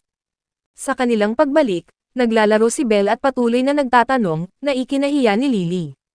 Patuloy pa rin niyang pinapanatili ang transformation spell upang itago ang kanyang tunay na pagkakakilanlan, upang malinlang ang Adventurers Guild na siya'y namatay na sa isang nakaraang ekspedisyon. Bagamat mukhang malakas, dala ni Lily ang mabigat na pakiramdam ng pagsisisi sa pagtaksil sa isang taong palaging mabait sa kanya. Ngunit ipinakita ni Belle ang kanyang kabutihan, pinayuhan siyang huwag masyadong pahirapan ang sarili. Magiliw din siyang nagmungkahi na pansamantalang manatili sa simbahan kung saan siya at ang Diyosa nakatira. Sa unang pagpasok sa sagradong lugar, hindi maiwasan ni Lily ang kaba sa harap ng isang tunay na Diyosa. Habang naghahanda ng tsaa si Belle sa likod, ginamit ni Hestia ang pagkakataon upang harapin si Lily. Tumingin ang Diyosa at nagtakda ng mahalagang kondisyon, na dapat manatiling tapat si Lily at huwag muling iwanan si Belle. Humingi ng paumanhin si Lily at nangako na hindi na niya uulitin ang pagkakamali ng nakaraan. Bagamat tinanggap ni Hestia ang kanyang pangako, nanatili siyang maingat, dala ang mga pagdududa sa mga naunang pagtataksil ni Lily, lalo na't sinubukan nitong kunin ang sandata ni Belle. Nag-iwan ang Diyosa ng isang babala, tanging ang gawa ang magpapatunay ng pagbabago at hindi ang salita. Pagbalik ni Belle na may hawak na 2 tasa ng tsaa, agad siyang niyakap ni Hestia na para bang inaangkin siya. Hindi nagpatalo si Lily at niyakap din ang braso nito. Wala sa 2 babae ang gustong umatras, handa silang harapin ang isa't isa, kahit na Diyosa ang kabilang panig. Nahiya si Belle kaya naghanap siya ng dahilan upang umalis patungong Adventurers Guild. Pagpasok niya sa pasilyo, hindi niya inaasahan na makikita si Ice Wallenstein na nakikipag-usap kay Ina. Dahil hindi tama ang makialam, agad siyang naglakad palabas, halatang nahihiya. Ngunit sa kanyang pagmamadali, nabangga niya ang isang mandirigmang lalaki. Mabilis na nakialam si Ice para maiwasan ang alitan, ngunit aksidenteng sumagi ang mukha ni Belle sa kanyang puwet. Ipinakita ni Ina ang kanyang sama ng loob sa walang habas na kilos ni Belle na umalis nang hindi nagsasabi. Sa sandaling iyon, mahinahon na ibinalik ni Ice Wallenstein ang piraso ng kagamitan na nawala sa laban sa ika-10 palapag. Lumalabas na siya ang nagligtas kay Belle mula sa mga orc sa makapal na ulap noong araw na iyon. Matapos humingi ng paumanhin sa pagkawala ng Minotaur na naging sanhi ng pinsala kay Belle, narinig ni Ice ang kanyang sinabi na hindi niya iyon kasalanan. Sa kabaligtaran, naramdaman ni Belle na siya ang dapat humingi ng paumanhin dahil sa pagiging mahina at laging umiiwas. Habang tinitingnan ang kanilang pag-uusap, tahimik na natutuwa si Ina na nagawang makipag-usap ni Belle sa kanyang hinahangaan. Bago umalis, hindi nakalimutang purihin ni Ice ang natatanging progreso ni Belle sa mabilis na pag-abot sa ika-10 palapag. Ngunit ramdam pa rin ni Belle ang kanyang kakulangan, pakiramdam niya'y parang mahina pa rin siya.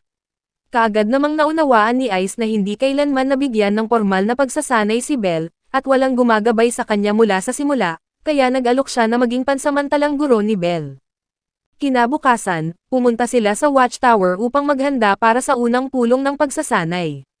Hiniram ni Ice ang sandata ni Belle, at matiwasay nitong ginamit ang ilang galaw na parang sumasayaw gamit ang sandata, bago biglang tinanong siya tungkol sa tamang estilo. Bago pa man siya makasagot, sinipa siya ni Ice sa mukha. Nang lumapit upang humingi ng paumanhin, natanggap niya ang payak na tugon na wala siyang nagawang mali. Siya lamang daw ay kulang sa karanasan at kailangan ng oras upang masanay sa isang labanan. Sa buong oras ng pagsasanay, ipinakita ni Belle ang matinding kaseryosohan, mabilis na pumapasok sa tamang posisyon. Dahil dito, hindi nag-atubiling purihin siya ni Ice. Ayon sa kanya, sa pagiging alerto lamang, matututuhan na ni Belle kung paano maging maayos lumaban. Ibinahagi rin ni Ice Wallenstein ang isang espesyal na pananaw, ang takot ay hindi palaging masama, dahil nakakatulong ito upang malaman kung saang paraan matutulungan ang ating sarili. Gayunpaman, napansin niya na may mas malalim pang kinatatakutan si Belle, lampas sa karaniwang takot sa mga halimaw. Habang inihanda ni Belle ang kanyang pag-atake, mabilis nang sumugod si Ice mula sa likuran at tumusok sa kanyang baluti. Habang magulo ang kanilang laban, nanatiling mahinahon si Ice, patuloy na iniiwasan ang mga atake.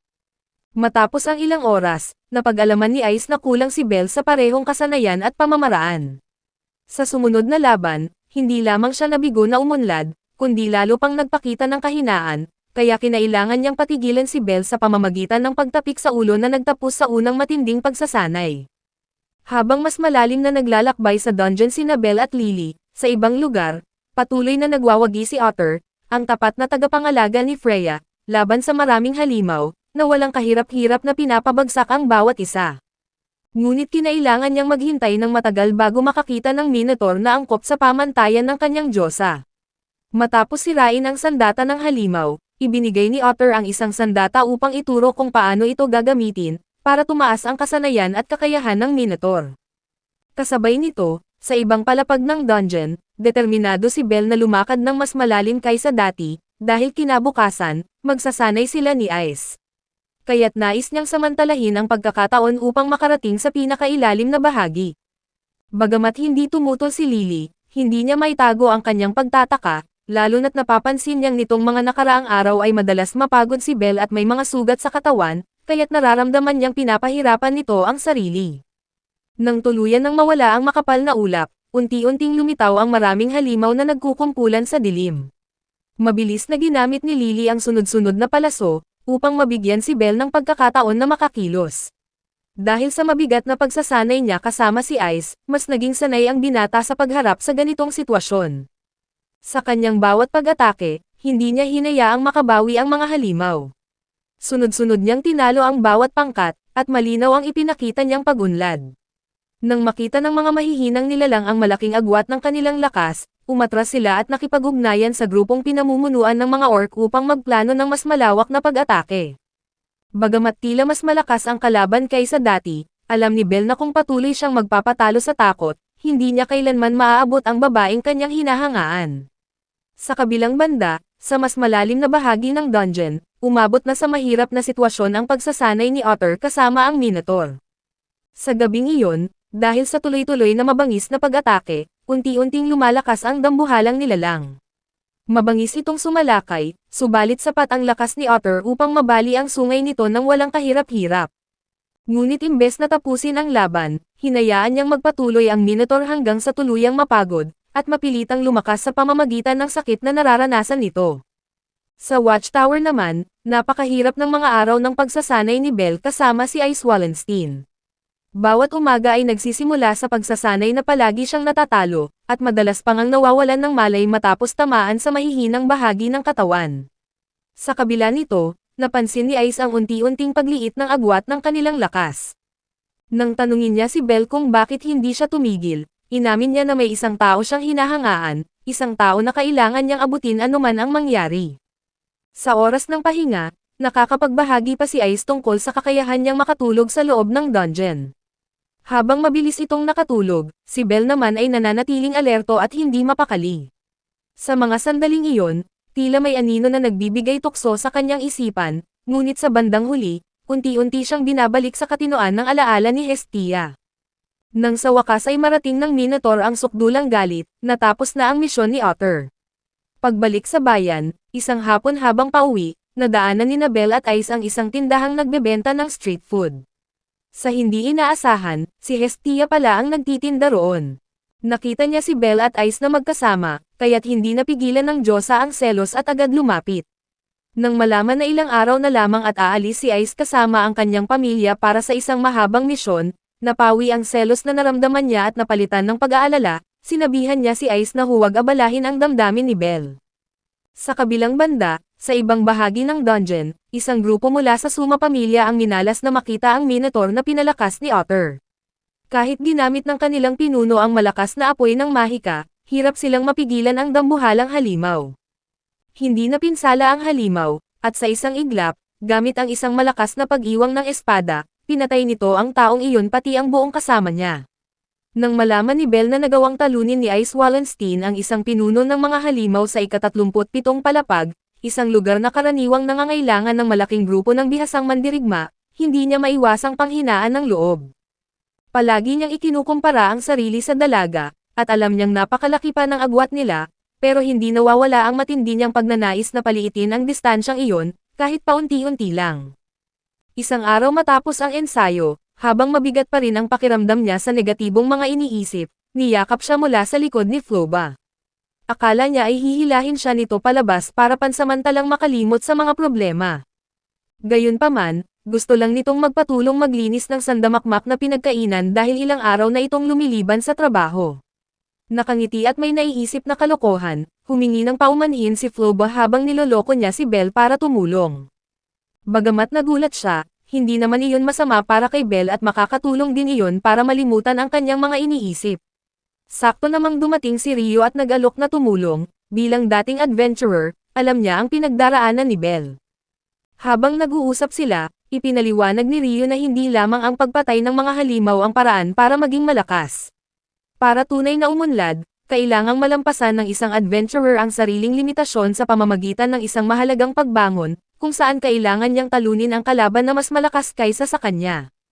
Mahirap man iyon, ngunit sa tamang paraan at suporta ng mga kasama, nagiging posible. Idinagdag niya na ang pagkakaroon ng grupo ay hindi lang para punan ang kahinaan ng bawat isa, kundi para magbigay ng tunay na saysay sa paglalakbay sa loob ng dungeon, isang bagay na dapat alam ng bawat totoong adventurer. Pagkatapos ng kanyang mga sinabi, muling nagising si Belle sa mga salitang iyon. Naunawaan niyang para marating ang kanyang mithiin, kailangan niyang tanggapin ang mga panganib at alalahanin ang tunay na dahilan kung bakit niya pinili ang landas na ito. Sa mga sumunod na araw ng pagsasanay nila ni Ice, unti-unting lumitaw ang malinaw na pagbabago kay Belle. Patuloy pa rin siyang natatalo, pero nagagawa na niyang bumawi at lumaban ng maayos, kaya't hindi maiwasan ni Ice ang pagkamangha sa kanyang pag-unlad. Buong pusong nagpasalamat si Belle sa linggong ipinagkaloob sa kanya ni Ice na pagsasanay. Mapapansin naman sa mga mata ni Ice ang saya habang nakikita niya ang pagsisikap ni Belle na umangat. Kahit hindi pa sigurado si Belle kung kaya niyang makahabol sa kanya, may isang pangako siyang kaya niyang tuparin, at hindi siya magpapatalo. Pagkatapos ng panahon ng pagsasanay, mabilis siyang umuwi upang mag-empake para sa nalalapit na ekspedisyon. Nakapagtataka, umalis siyang hindi tinitingnan ang kanyang status board, isang bagay na ikinabahala ni Hestia. Maraming adventurer ang sumama sa ekspedisyon, ngunit para maiwasan ang siksikan sa mga unang palapag, hinati sila sa dalawang malaking grupo na muling magkikita sa ika-18 palapag bago bumaba patungo sa ika-50 palapag. Ang huling destinasyon ay ang ika-59 na palapag, isang lugar na wala pang sinumang nakarating sa kasaysayan ng mga ekspedisyon. Habang karamihan ay nag-aalala tungkol sa paraan at kaligtasan, si Freya naman ay tila walang pakialam. Ang tanging iniintindi ng Diyosa ay kung magagawa ni Belle na patunayan ang kanyang tunay na kakayahan sa loob ng dungeon, isang lugar kung saan tanging lakas at matibay na loob ang batayan ng kaligtasan. Sa mga sandaling iyon, agad nilang naramdaman ni Lily na may mali sa paligid. Mas kakaunti ang halimaw kaysa dati, at halos walang ibang mga adventurer. Unti-unting bumabalik ang kaba, naalala ni Belle ang araw na hinabol siya ng nagwawalang Minotaur. Hindi sila nagkamali, biglang lumitaw sa ika-9 na palapag ang isang dambuhalang Minotaur na may hawak na sandata. Napahinto si Belle sa takot, at mabilis siyang tinulak ni Lily palayo bago dumating ang unang atake. Nawalan ng malay ang dalaga, kaya napilitan si Belle na hilahin siya upang mailigtas silang dalawa. Ginamit niya ang lahat ng apoy na mahika para pigilan ang halimaw.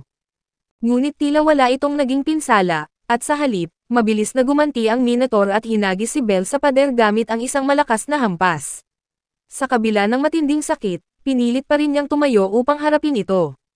Sinasabi ng kanyang kutob na kung magpapatuloy iyon, tiyak na masama ang mangyayari sa kanila, at kailangan niyang makahanap ng paraan para makatakas. Sa kabilang banda, nakatanggap ang Loki pamilya ng mga ulat mula sa sugatang mga adventurer tungkol sa isang Minotaur na may sandata sa ika-9 na palapag. Nagulat silang lahat at wala pa silang balita tungkol sa ganitong klase ng halimaw doon. Ang nakakatakot pa, isang binata na may puting buhok ang kasalukuyang nakikipaglaban, at biglang napuno ng matinding takot si Ice. Hindi siya nag-atubiling lisanin ang kanyang posisyon at ipinaubaya ito sa iba. Humingi siya kaagad ng tulong sa iba niyang kasama upang samahan siya sa mapanganib na lugar na iyon. Kasabay nito, nahihirapan pa rin si Belle na iwasan ang sunod-sunod na mabibigat na atake ng Minotaur. Lalong lumalala ang tensyon, pero sa kanyang huling lakas, nilabas niya ang sandata at ginamit ang natitira niyang puwersa para harangin ang mga malakas na hampas. Kahit ilang beses lang umatake ang halimaw, sapat na iyon para mapaurong si Belle, at alam niya na kapag nagpatuloy ito, tiyak na mamamatay siya. Pagmulat ni Lily sa madilim na dungeon, mariin siyang inutusan ni Belle na tumakbo. Gusto sana niyang manatili, pero dahil sa nakakatakot na tingin at malakas na sigaw ni Belle, napilitan siyang sumunod.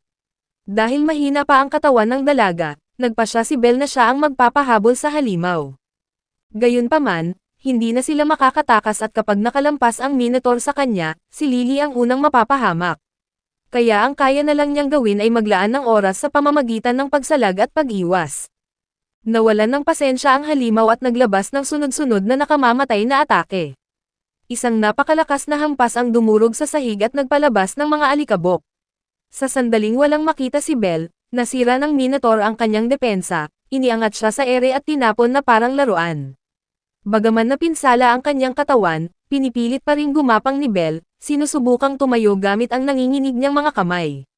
Sa gitna ng panganib, muling lumitaw ang larawan ni Ice Wallenstein, tulad noong unang pagkikita nila.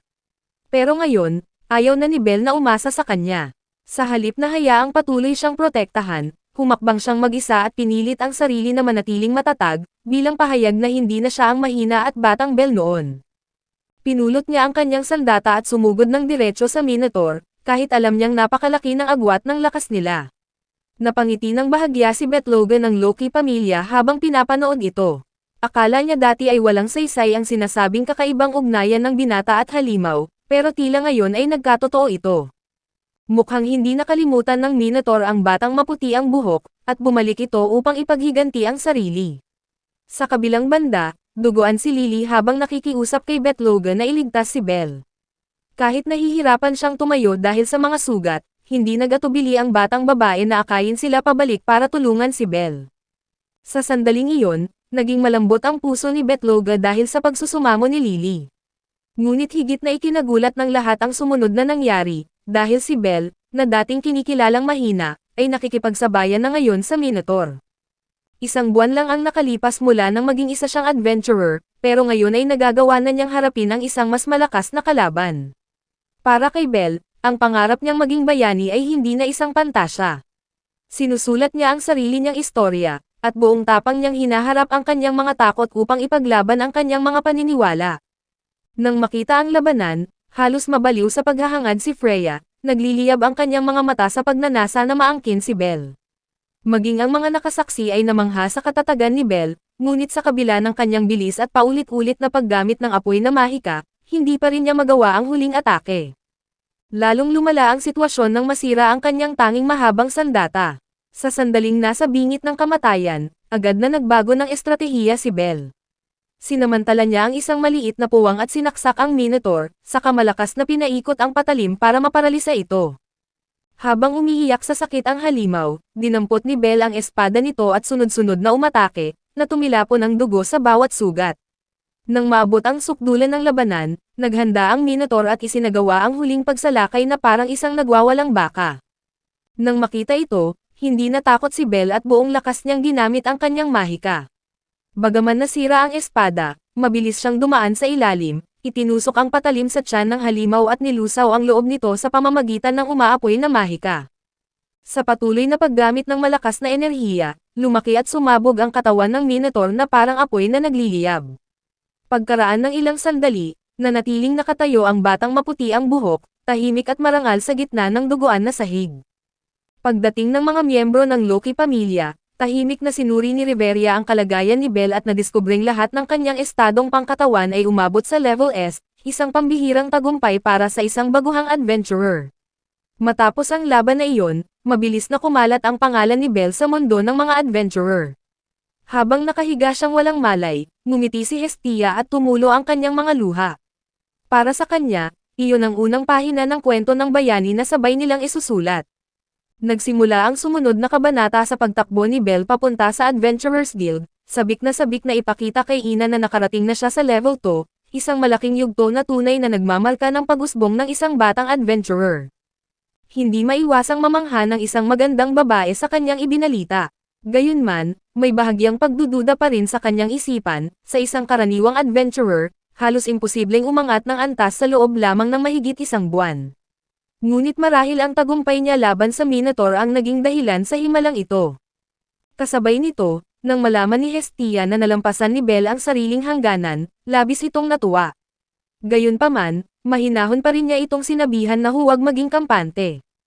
Hindi lang tungkol sa biglaang paglakas ang pag-usbong ng isang tao. Ang mas mahalaga, nagising sa loob ni Belle ang isang bagong kasanayan na kaugnay ng pangarap niyang maging tunay na bayani. Sa kanyang narinig, agad na nagliwanag ang mga mata ni Belle sa tuwa. Napabuntong hininga at napangiti na lamang si Hestia, napagtanto niyang nananatili sa puso ng binata ang pagnanais na isulat ang kanyang sariling kwento. Bago siya umalis upang dumalo sa isang pulong ng mga Diyos, kung saan igagawad ang mga titulo sa mga bagong level 2 na adventurer, hindi nakalimutan ni Hestia na pagsabihan si Belle na magsanay ng mabuti upang makabisado ang bagong kasanayan. Mahalaga ang pagtitipong iyon para sa buong Hestia pamilya, dahil si Belle ang kauna-unahang adventurer na umangat sa level 2 sa napakaikling panahon. Nabahala at nagulat ang buong komunidad ng mga Diyos, pati ang mga kilalang Diyos tulad ni Loki, lalo na't higit isang taon bago nakaabot sa level 2 si Ice Wallenstein. Maging si Hephaestus ay hindi maiwasang mamangha nang marinig ang balita. Sa kanilang seremonya, determinado si Hestia na pumili ng isang magandang pangalan para kay Belle. Gayunpaman, malumanay at maamo ang kanyang napili. Habang nag-iisip si Belle ng magandang pangalan, natuwa naman ang mga babae sa tindahan nang malaman nila ang pangalan na kanyang naisip. Hindi nagtagal, kumalat ang mga usap-usapan sa buong lugar. Karamihan ay papuri, bagamat may ilang tao pa rin ang nagdududa. Sa kabila nito, sapat na ang nagawa ni Belle upang mapigilan ang anumang hindi magandang usapan. Sa gabing iyon, nag-inuman sila upang batiin si Belle, bagamat sa totoo lang, inutusan lang sila ni Mia upang tumaas ang kita ng kanilang tindahan sa espesyal na panauhin. Sa gitna ng masayang kasiyahan, biglang nagmungkahi ang ilang adventurer sa kabilang mesa na isama si Belle sa kanilang grupo. Ngunit ang mga kasunduan na kanilang hinihingi ay nakakabastos sa kanyang mga kasama. Hindi na nagsalita si Rio, diretso niyang pinatumba ang pinuno gamit ang isang baso, dahilan upang mabali ang braso nito.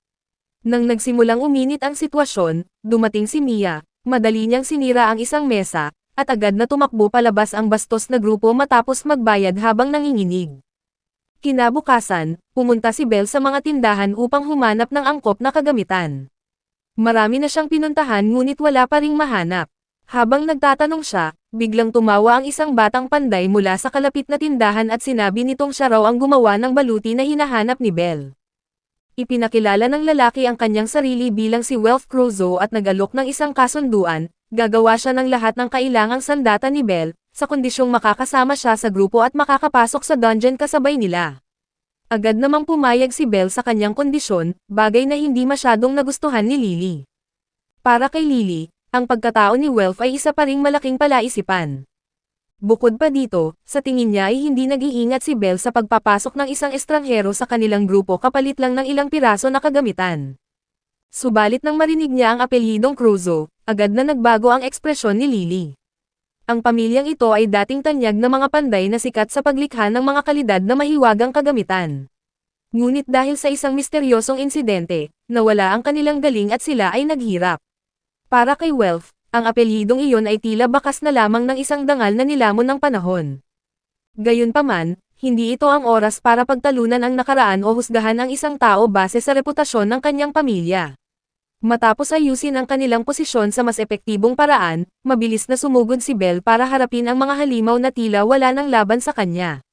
Madali niyang tinalo ang mga mahihinang halimaw, ni hindi man lamang kinailangang gumamit ng labis na lakas. Sa katunayan, sapat na ang isang firebolt upang mabutas ni Belle ang matitigas na balat ng mga halimaw, mga nilalang na minsan ay naging dahilan ng kanyang paglakas sa mga nagdaang paglalakbay.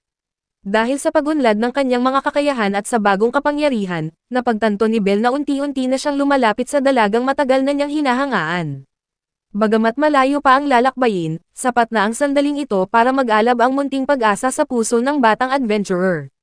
Sa kabilang dako, hindi kalayuan, buong lakas na nakikipaglaban si Ice Wallenstein at ang kanyang mga kasamahan sa Loki pamilya laban sa maraming malalakas na halimaw. Masigla ang takbo ng kanilang labanan, kung saan bawat pagsugod ay patunay ng kanilang husay at sariling paraan. Tila nananatili pa rin sa kanilang isipan ang imahe ni Belle matapos ang huli nilang pagkikita. Sa ika-10 palapag, nagsimula nang maging magulo ang paligid dahil sa dami ng mga grupong adventurer na naroon. Nagpasya ang grupo ni Belle na umatras at ipaubaya na ang labanan sa ibang grupo. Habang sila ay umaalis, biglang napansin ni Belle na may kakaibang nangyayari sa kanyang braso. Bago pa niya maunawaan ang sitwasyon, isang dragon ang biglang dumating at mabilis na hinabol si Lily.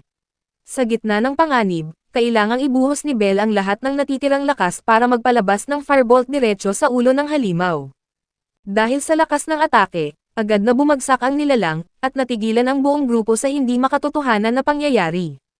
Pagbalik sa bahay, napagtanto ni Hestia na maaaring nagising na ang bagong kasanayan ni Belle, isang kakayahang nagpapahintulot sa kanya na magpalabas ng nakamamatay na pag-atake, kapag napapaligiran ng mga nilalang na higit na malakas kaysa sa kanya.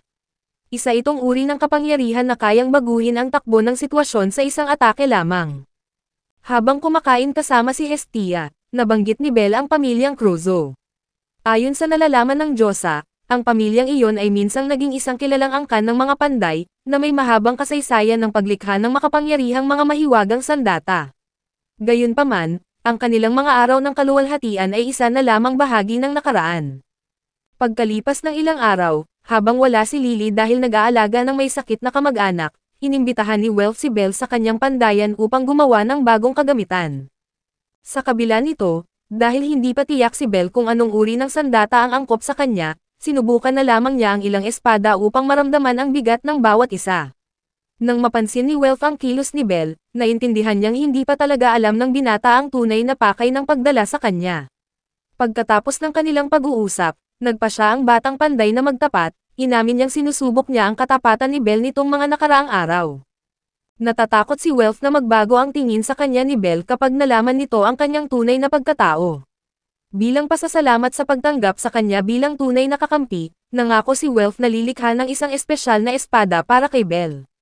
Ang pangunahing materyales nito ay ang sungay ng Minotaur na tinalo ni Belle noon. Ikinwento ni Welf na marami nang lumapit sa kanyang mga mamimili, pero ang tanging habol lang nila ay ang katanyagan ng pamilyang Crusoe.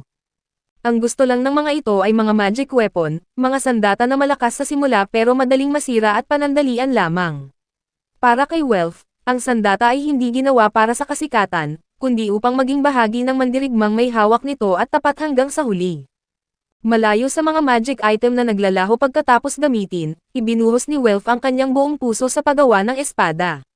Nang matapos ito, iniabot niya ito kay Belle nang may isang hiling, na ituring siya nito bilang isang tunay na kasama, gaya ng pagtrato ni Belle kay Lily. Makalipas ang ilang araw, naghanda na ang grupo sa muling pagpasok sa dungeon. Inayos nila ang kanilang pwesto at gumawa ng mga paraan para sa mas maayos na labanan, habang umaapaw ang saya sa puso ni Belle nang makitang hindi na siya nag-iisa. Kahit hindi sila magkadugo o nakatira sa iisang bahay gaya ng ibang pamilya, ang mga kasama niya ngayon ay ang kanyang ikalawang pamilya, mga kakamping handang lumaban hanggang kamatayan. Matapos iyon, ilang oras bago ang ekspedisyon, isinuot ni Belle ang isang natatanging balabal. Pinili niya ito base sa payo ni Ice Wallenstein tungkol sa pagpasok sa mga gitnang palapag, isang lugar na mas mapanganib kaysa sa mga napuntahan na ni Belle. Habang papunta roon, nakita ni Hestia si Takemikazuchi na nagbibigay din ng mga bilin sa kanyang mga kasama. Parehong nagpapadala ng mga adventurer sa gitna ng panganib ang dalawang pamilya, kaya naman napuno ng pangamba ang paligid. Kahit nag-aalala, alam ni Hestia na walang maitutulong ang kanyang takot, at ang tanging magagawa ng isang Diyosa ay magtiwala sa mga batang kanilang ginagabayan. Sa lugar ng labanan, nagtulungan sina Belle, Lily at Welf laban sa mga halimaw na dumadating. Noong una ay nahirapan silang magkaisa dahil magkakaiba ang kanilang estilo ng pakikipaglaban.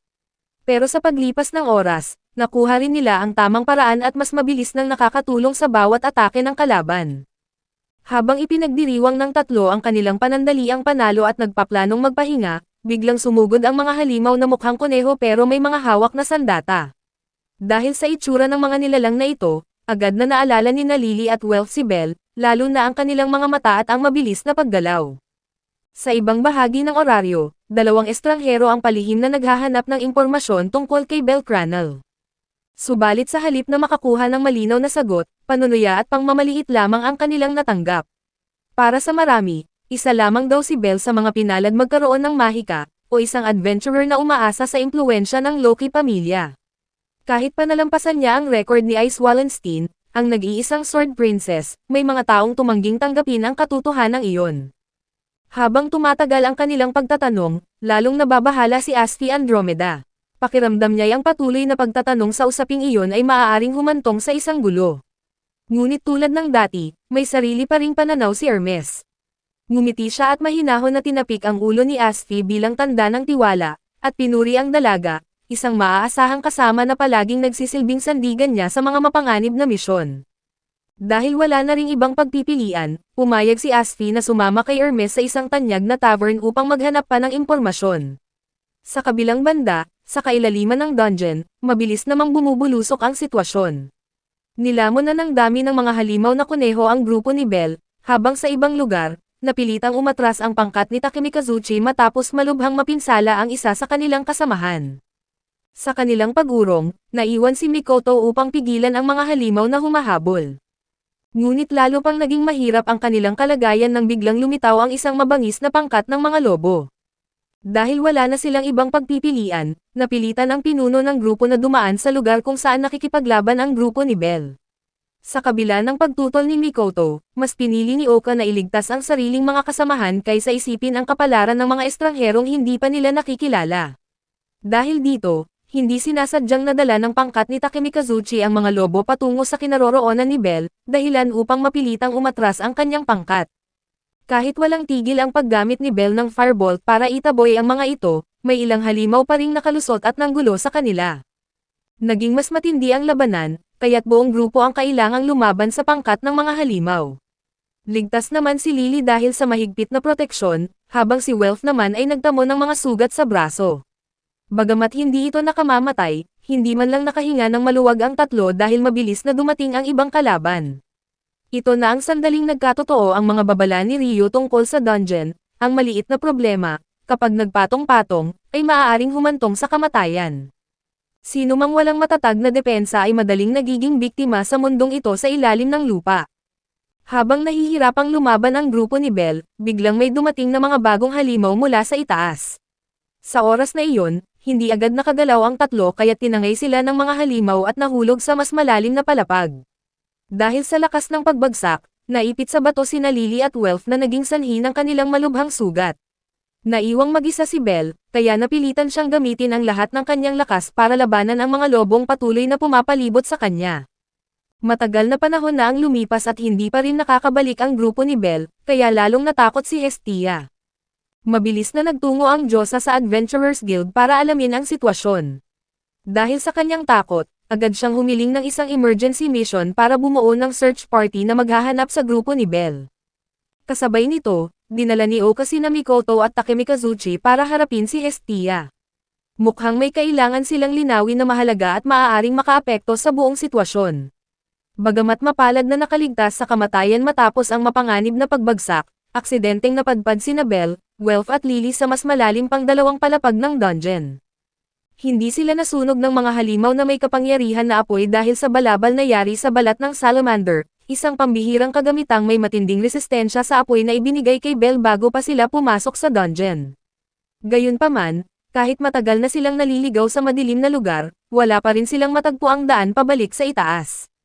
Nang tuluyan ng malagay sa alanganin ang kanilang sitwasyon, iminungkahi ni Welf na mauna na ang dalawa at siya na lamang ang manatili, sapagkat ang malubha niyang sugat sa binti ay maaaring maging pabigat at maglagay sa kanila sa mas malaking panganib.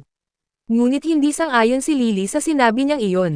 Sa halip na umatras, iminungkahi niyang pumunta sila patungo sa 18 palapag, isang bihirang ligtas na lugar sa loob ng dungeon, kung saan walang naninirahan na mga halimaw.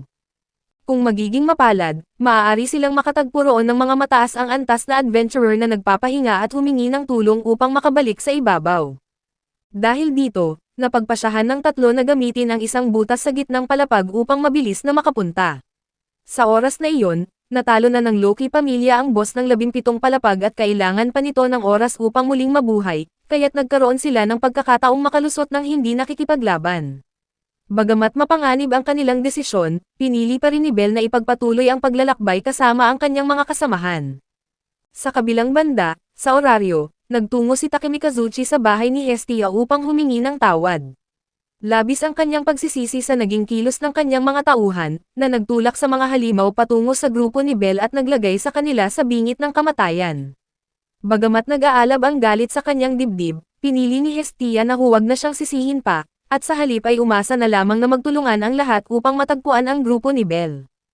Hindi nagtagal, sinimulan ang pagbuo ng isang search team na binubuo ng mga bihasa at veteranong adventurer, sapagkat ang kanilang patutunguhan ay hindi na ang gitnang palapag kundi ang mas malalim at mas mapanganib na bahagi ng dungeon, isang lugar na tanging ang may sapat na lakas at karanasan lamang ang makakaligtas. Habang nagpapatuloy ang pangangalap, biglang lumitaw ang Diyos na si Hermes at nagpahayag ng kagustuhang sumama sa ekspedisyon. Kahit minsan lamang niyang nakasama si Bell sa lungsod, ipinakita niya ang kanyang tulong at kusang iminungkahi si Asfi, ang kanyang pinagkakatiwalaang tauhan, bilang kasapi ng grupo. Sa harap ng ganoong katapatan, wala nang nagawa si Hestia kundi ang sumang-ayon sa kanilang desisyon.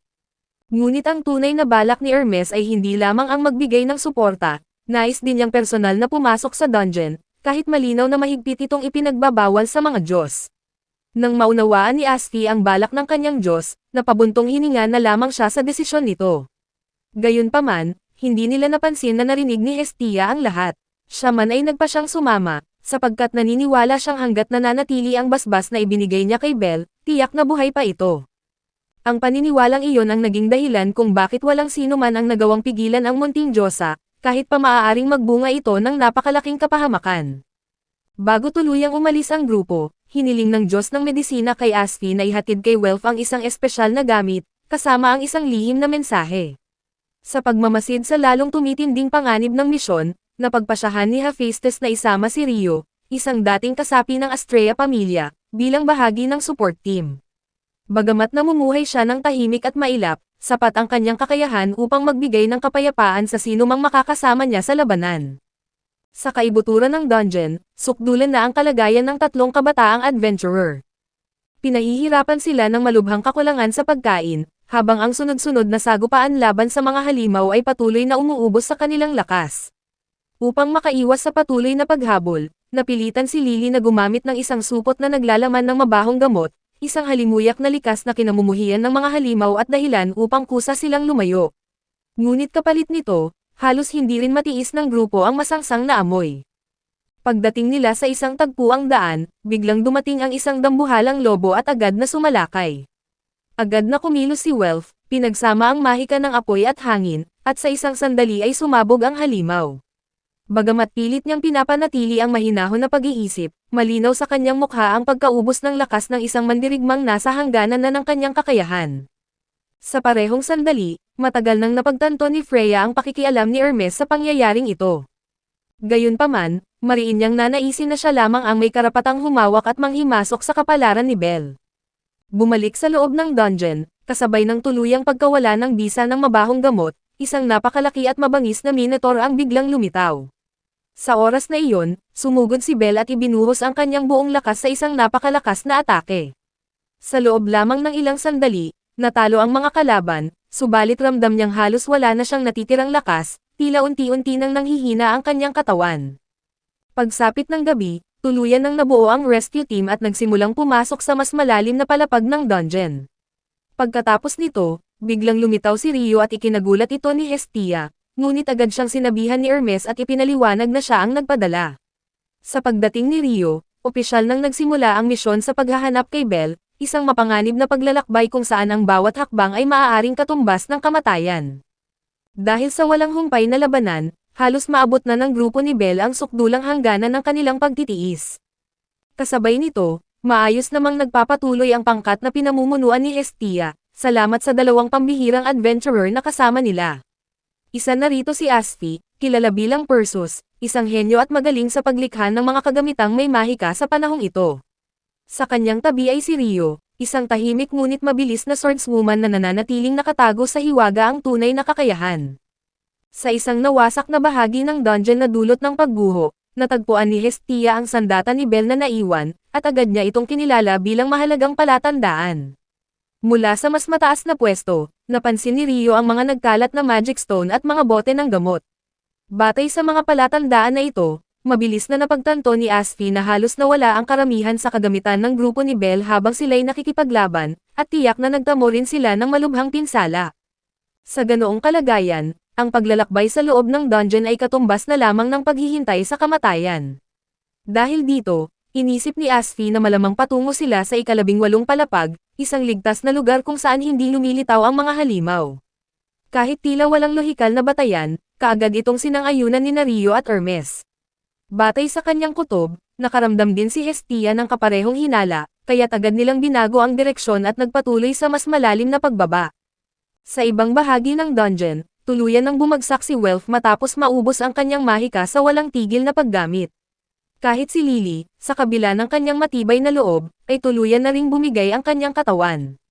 Wala nang ibang pagpipilian si Belle kundi iwan ang mga hindi na kailangang gamit, buhatin ang dalawa niyang kasama, at piliin ang pinakamapanganib na hakbang, ang tumalon ng diretso sa kailaliman ng dungeon. Habang patuloy silang bumababa patungo sa mas malalim na palapag ng dungeon, hindi maiwasang pag-isipan ni Hestia ang tunay na dahilan ng labis na determinasyon ni Hermes na iligtas si Belle. Nang tuluyan niya itong tanungin, inamin ng Diyos na minsan na siyang inatasan na pagmasdan ang paglakas ng binata. Gayunpaman, ang kanyang tunay na dahilan ay personal, nais ni Hermes na makita mismo kung may kakayahan si Belle na magbukas ng bagong yugto para sa buong mundo.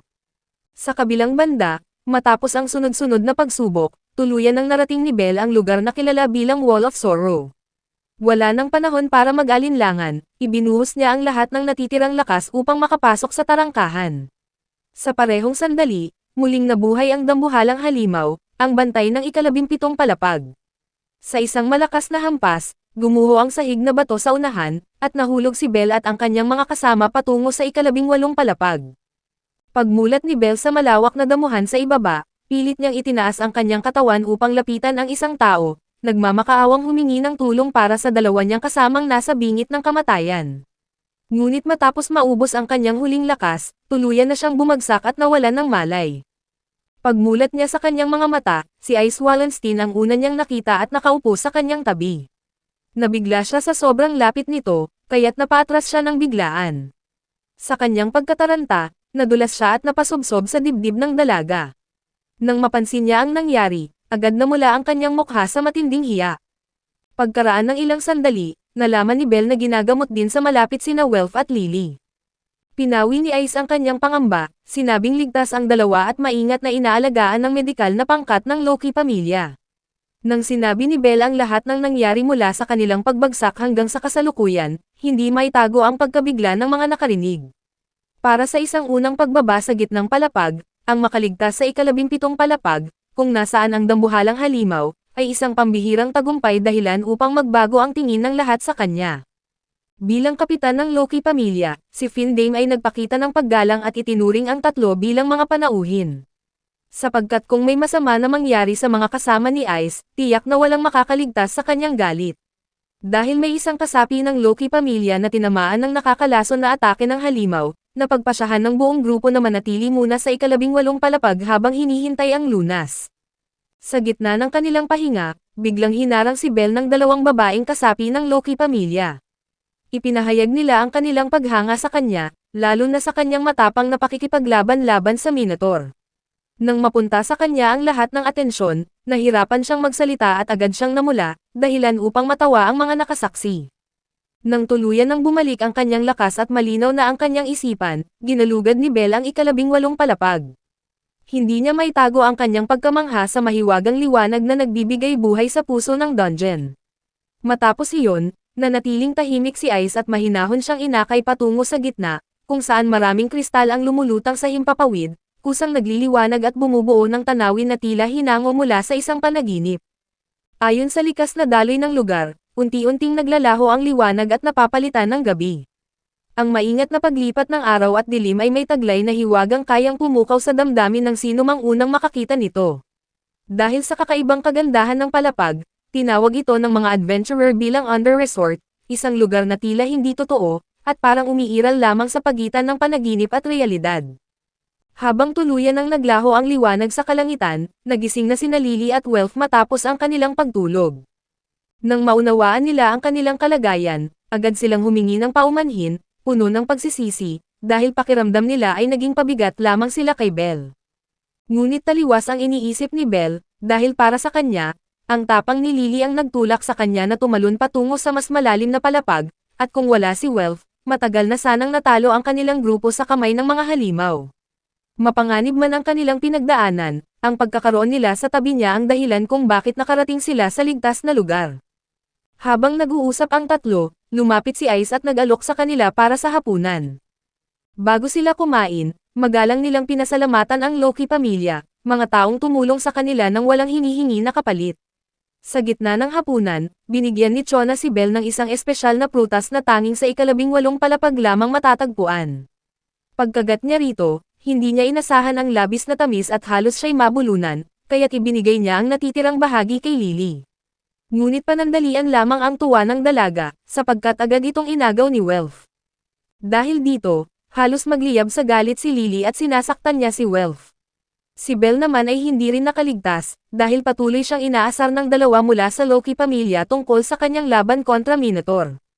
Pinagpawisan siya ng husto at hindi niya alam kung saan siya tatakbo, lalo na't nangangamba siyang iba ang iisipin ni Ice. Sa sandaling iyon, may narinig siyang pamilyar na tunog mula sa malayo na agad nagpaalala sa kanyang kutob na may mahalagang nangyayari. Tumakbo siya palabas at doon niya nakita si Hestia, na kagagaling lamang sa paghahanap at mahigpit siyang niyakap habang umiiyak. Kita sa mukha ng Diyosa ang matinding ginhawa nang makitang ligtas si Belle matapos ang lahat ng pinagdaanan nito. Hindi lamang si Hestia ang dumating, ligtas ding nakarating ang buong rescue team. Masiglang kinamayan ni Hermes si Belle at sinabing hindi sa kanya dapat magpasalamat, kundi sa mga taong walang takot na pumunta sa panganib upang hanapin siya. Sa loob ng pahingahan, humingi ng paumanhin si Mikoto sa lahat dahil sa kanyang desisyon noon. Si Oka naman, na siyang nagpasya sa maling direksyon, ay buong tapang na tinanggap ang kanyang kasalanan. Gayunpaman, nanindigan siyang hindi naman ganap na walang saysay ang desisyong kanyang ginawa. Nanatiling seryoso si Welf, hindi madaling mapakali, at ikinagulat niyang marinig ang ganoong mga salita sa kasalukuyang sitwasyon. Sa gitna ng mabigat na tensyon, nagsalita si Belle ng bukal sa loob. Kung siya raw ang nasa kalagayan ni Oka noon, malamang ay ganoon din ang kanyang naging desisyon upang protektahan ang kanyang mga kasamahan. Dahil sa pagiging tapat ng magkabilang panig, unti-unting lumuwag ang tensyon, bagamat nanatiling hindi tiyak kung tunay ngang nasiyahan ang lahat. Pagkatapos nito, inanunsyo ni Asfi, bilang kinatawan ng grupo, na babalik sila sa itaas matapos talunin ng Loki pamilya ang dambuhalang halimaw na sumasakop sa ika-17 palapag. Ang ibig sabihin, mayroon pa silang isang araw upang magpahinga bago muling maglakbay. Habang naghahanda, iniabot ni Hitachi kay Welf ang isang sandata na mismong si Hephaestus ang gumawa, kalakip ang isang pribadong mensahe para sa batang panday. Pagsapit ng gabi, tahimik na lumabas si Belle mula sa pahingahan at itinoon ang kanyang paningin sa kristal na kumikislap sa kalangitan ng dungeon. Habang tahimik na tinitingnan ni Belle ang kakaibang katahimikan ng tanawin, hindi niya inaasahang makikita muli si Ice, na naglalakad din sa labas. Bago pa man siya makapagtanong, mahinahon na ipinaliwanag ni Ice na may naramdaman siyang hindi maganda kaya sinundan niya si Belle upang tiyaking ligtas ito. Gusto sanang ipahayag ni Belle kung gaano siya natuwa sa presensya nito, ngunit ang matagal niyang itinago na damdamin ang humadlang sa kanya. Sa sandaling iyon, isang pilit at nahihiya ng ngiti lamang ang kanyang naipakita. Bigla namang iminungkahi ni Ice na bumisita sila sa maliit na bayan sa ika-18 palapag kinabukasan. Sa walang pag-aatubili, masayang pumayag si Belle, subalit hindi nagtagal ay lumitaw si Hestia mula sa malayo, halatang naiinis nang mapansin na inaya ni Ice si Belle nang hindi man lang siya sinasabihan. Walang tigil sa pagrereklamo ang munting Diyosa, sinisisi si Ice sa pagbabalak nitong makasama si Belle nang wala ang kanyang pahintulot. Sa kabilang banda, mag-isang nakaupo si Welf sa tabi ng mga puno, malalim ang iniisip tungkol sa kanyang desisyong tumigil na sa paggawa ng mga mahiwagang kagamitan. Kahit paulit-ulit niyang sinasabi na hindi na mababago ang kanyang desisyon, sa kaibuturan ng kanyang puso ay may nananatiling pagsisisi. Ganito man ang kalagayan ngayon, walang makapagsasabi kung ano ang mangyayari sa hinaharap. Maaaring dumating ang panahong muli niyang haharapin ang desisyong iyon, hindi para sa sariling karangalan, kundi upang protektahan ang mga taong mahalaga sa kanya. Mabilis na napagod si Hestia, sapagkat mas mahaba pala ang paglalakbay patungo sa bayan sa ika-18 palapag kaysa sa kanyang inaakala. Dahil sa walang sawang pagsuporta ni Belle, nagawa ng Diyosa na pilitin ang sarili hanggang sa makarating sila sa kanilang destinasyon. Pagdating nila sa bayan, ang tanawin na kanilang nakita ay ikinagulat ng marami. Agad namang pumukaw ng pansin ang presensya ng mga halimaw sa palapag na ito, isang bagay na bihirang mangyari. Tinawag ni Ice Wallenstein ang lugar na ito bilang isang paraiso para sa mga nilalang ng dungeon, sapagkat hindi lamang sila hindi nananakit ng mga tao, kundi kakaiba rin ang kanilang anyo, may taglay na kakaibang ganda na hindi makikita sa mas mataas na mga palapag. Ang bayang ito ay itinayo noon ng isang grupo ng mga veteranong adventurer, ngunit sa paglipas ng panahon ay hindi nito napanatili ang sinasabing kagandahan. Karamihan sa mga gusali ay unti-unti nang nasira, at may mga bahagi at guhong tuluyan ng nawasak. Gayunpaman, nakakagulat na nananatiling napakataas ng gastos sa pamumuhay sa lugar na ito.